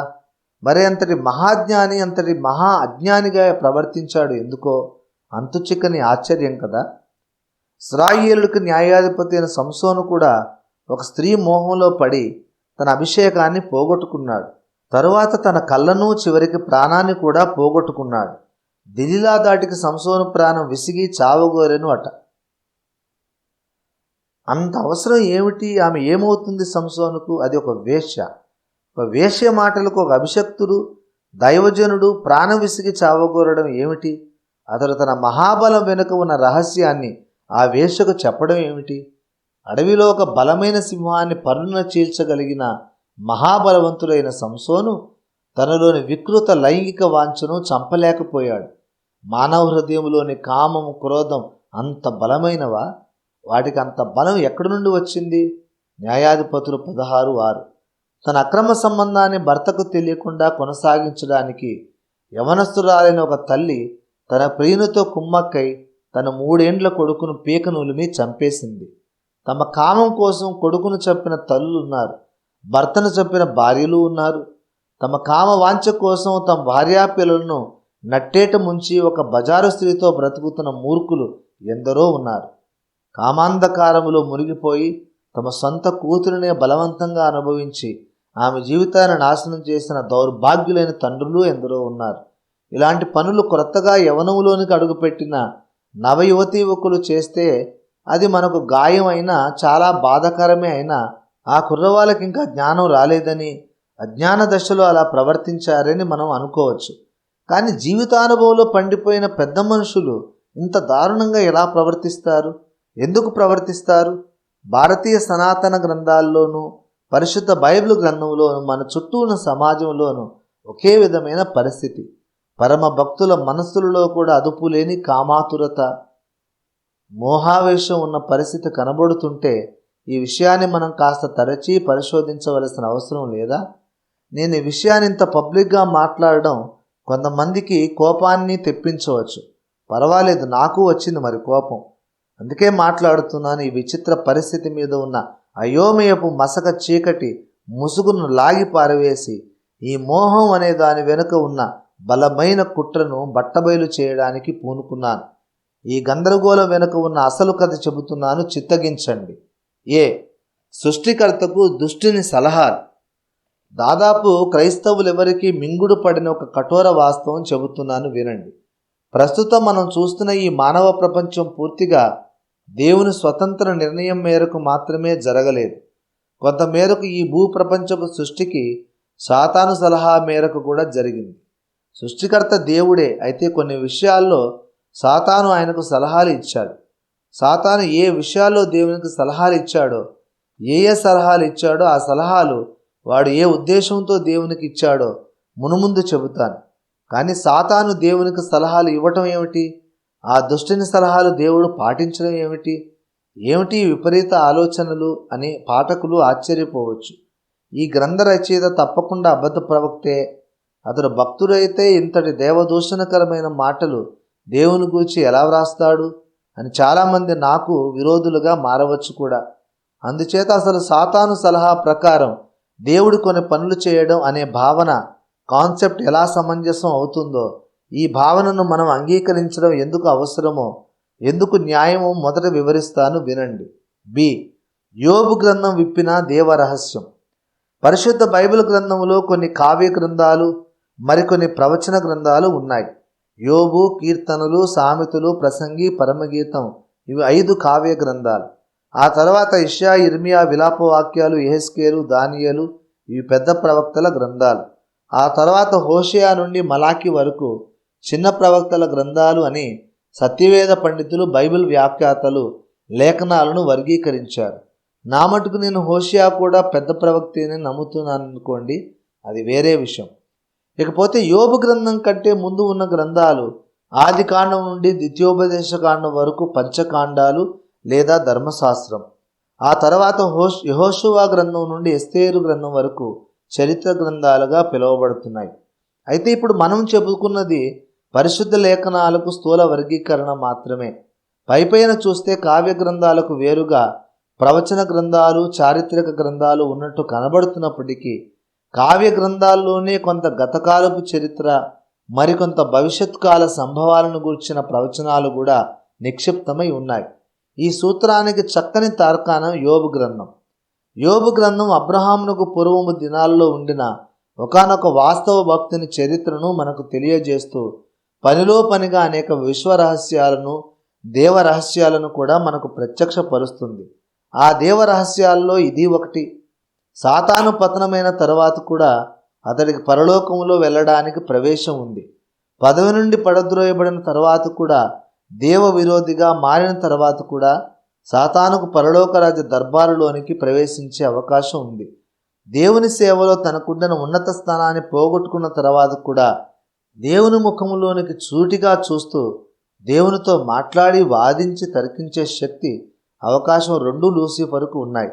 లూసిఫర్ చీకటి మూట అయిపోయాడు. అతడు దేవునికి బద్ధ విరోధి అయిపోయాడు. అయినా అతడు ఏదైనా ఒక విషయం ఇలా చేసి చూద్దాం అని అంటే, అలాగంటావా? సరే, నీవు చెప్పినట్లే చేసి నీవు అనుకున్నట్లు పర్యవసానం వస్తుందో లేదో చూద్దాం.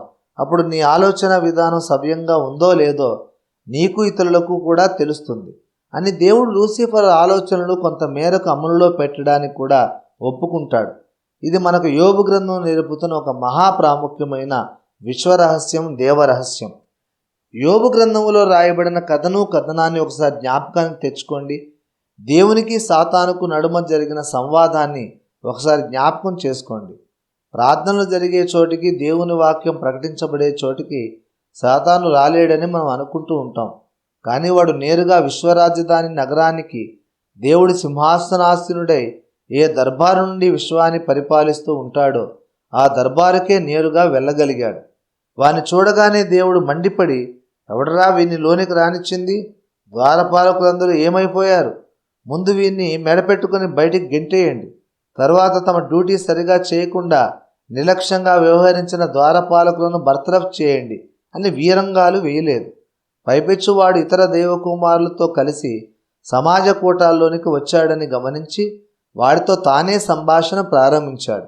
నా సేవకుడైన యోబు సంగతి నీవు ఆలోచించితివా అంటూ. తప్పు చేసి దేశ బహిష్కారానికి గురైన ఒక రాజద్రోహిని ఏ మహారాజైనా అలా పలకరిస్తాడా? అలా ఏ మహారాజు చేయడని మీకు తెలుసు. ఆయన వాణ్ణి అనవసరంగా గిల్లుకొని, నా సేవకుడైన యోబు సంగతి ఆలోచించితివా? అతడు యథార్థవర్తనుడు, న్యాయవంతుడునై దేవుని యందు భయభక్తులు కలిగి చెడుతనమును విసర్జించినవాడు. భూమి మీద అతని వంటి వాడెవడూనూ లేడు అన్నాడు. యోబు 1:9. యోబు అంతటి భక్తుడే కావచ్చు. అయితే ఆ విషయం దేవుడు సాతానుకు పనిగట్టుకొని చెప్పాలా? అలా చెప్పడం అంత అవసరమా? తన బద్ధ విరోధితో దేవుడు తన పరమభక్తుని గురించి చెప్పవలసిన అవసరం ఏమిటి? వాడి గుర్తింపు, వాడు చేసే కామెంట్లు దేవునికి ఏమవసరం? దేవుడు ఒక సమవుజ్జితో మాట్లాడినట్లు సాతానుతో మాట్లాడుతున్నాడేమిటి? దేవుని ముందు సాతానుకు ఉన్న హోదా, స్థాయి ఏమిటి అసలు? దేవుడు యోబు యొక్క భక్తి జీవితాన్ని గురించి సాతాను దృష్టికి తీసుకురాగానే వాడు ఏమన్నాడు? యోబు ఊరకయే దేవుని యందు భయభక్తులు కలవాడాయన, నీవు అతనికి అతని ఇంటి వారికిని అతని కలిగిన సమస్తమునకు చుట్టూ కంచె వేసితివి గదా. నీవు అతని చేతి పనిని దీవించుచుండు చేత అతని ఆస్తి దేశంలో బహుగా విస్తరించి ఉన్నది. అయినను నీవు ఇప్పుడు నీ చేయి చాపి అతని కలిగిన సమస్తమును మొత్తిని ఎడల అతడు నీ ముఖము ఎదుటనే దూషించి నేను విడిచిపోవును అని దేవునితో వాదిస్తున్నాడు. దేవుణ్ణి సవాలు చేస్తున్నాడు. దేవుని ముందు ఇన్ని మాటలు మాట్లాడే అవకాశం సాతానుకు ఉండకూడదు.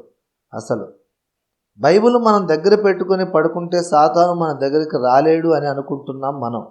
అదే నిజమైతే దేవుని దర్బారుకు వెళ్ళి దేవునితో ఇన్ని మాటలు మాట్లాడే శక్తి సాతానుకు ఉండకూడదు కదా. సరే, సాతాను దేవునితో పలికిన మాటలు చూడండి. ఏమంటున్నాడు వాడు? యోబు ఊరకయ్యే దేవుని యందు భయభక్తులు కలవాడాయన అంటే దేవుని పట్ల భయభక్తులు గలవారందరూ ఏదో ఒక లాభాపేక్షతో దేవునికి జేజేలు కొడుతున్నారని సాతాను ఆరోపిస్తున్నాడు. దేవుడు ఏదో మేలు చేస్తున్నాడు గనక ఆయన భక్తులు ఆయనకు భజనలు చేస్తున్నారు. దేవుడు వాళ్ళకు మేలు చేయడం మానేస్తే ఆ భక్తులందరూ దేవుణ్ణి ఆయన ముఖం మీదనే దూషించి వెళ్ళిపోతారు అని దేవునితో వాదిస్తూ ఉన్నాడు సాతాను. అలాగైతే యోబు చుట్టూ ఉన్న కంచెను తీసివేసి అతడికి కష్టాలు రానిచ్చి అప్పుడు చూద్దాం అతడు యథార్థంగా భక్తిపరుడా లేక స్వలాభం కోసం దేవుని ఆరాధిస్తున్నాడా. యోబు చుట్టూ ఉన్న కంచె తీసివేస్తే యోబు భక్తి యథార్థమైనదో కాదో నిగ్గు తేలుతుంది అని సాతాను సవాలును దేవుడు స్వీకరించాడు. ఇదంతా నిజంగా దేవునికి అవసరమా? తన భక్తులు చూపుతున్న భక్తి యథార్థమైనదేనని సాతానును ఒప్పించే అవసరం దేవునికి ఏముంది? దేవుని ముందు సాతానుకు ఉన్న స్థాయి ఏమిటి అసలు?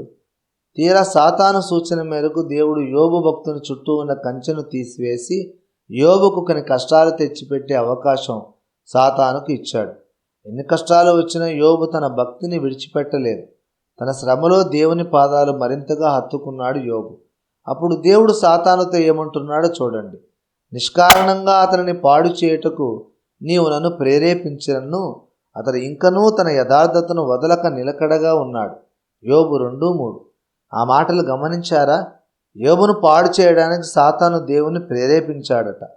సాతాను ప్రేరేపిస్తే ఆదాము పిల్లలమైన మనం కొన్నిసార్లు వాడి ప్రేరేపణ కారణంగా ప్రవర్తిస్తాం, పనులు చేస్తాం.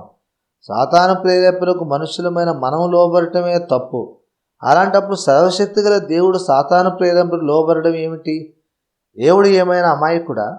ఏదో చిన్నపిల్లవాడికి మనం మాయమాటలు చెప్పి మనకిష్టమైన పనులు వాళ్ళ చేత చేయించుకున్నట్లు వాడు దేవుని చేత పనులు చేయించుకున్నాడా? అలా అనుకోవడానికి మన ఇంగితం ఒప్పుకోదు. అటువంటి అమాయకుడు, అజ్ఞాని అయిన వాడు అసలు దేవుడే కాడు. అలాంటి పరిస్థితి ఉండడానికి అవకాశమే లేదు. మరి సాతాను ప్రేరేపణ కారణంగా దేవుడు పనిచేయడం ఏమిటి? ఆ మాట ఇంకెవరైనా అంటే మనం దాన్ని అసలు పట్టించుకోము. ఏదో పిచ్చివాగుడు వాగుతున్నాడు లేండి అని ఊరుకుంటాం. కానీ యోబును పాడు చేయుటకు ఓ సాతాను నీవు నన్ను ప్రేరేపించితివి అని సాక్షాత్తు దేవుడే అంటున్నాడు.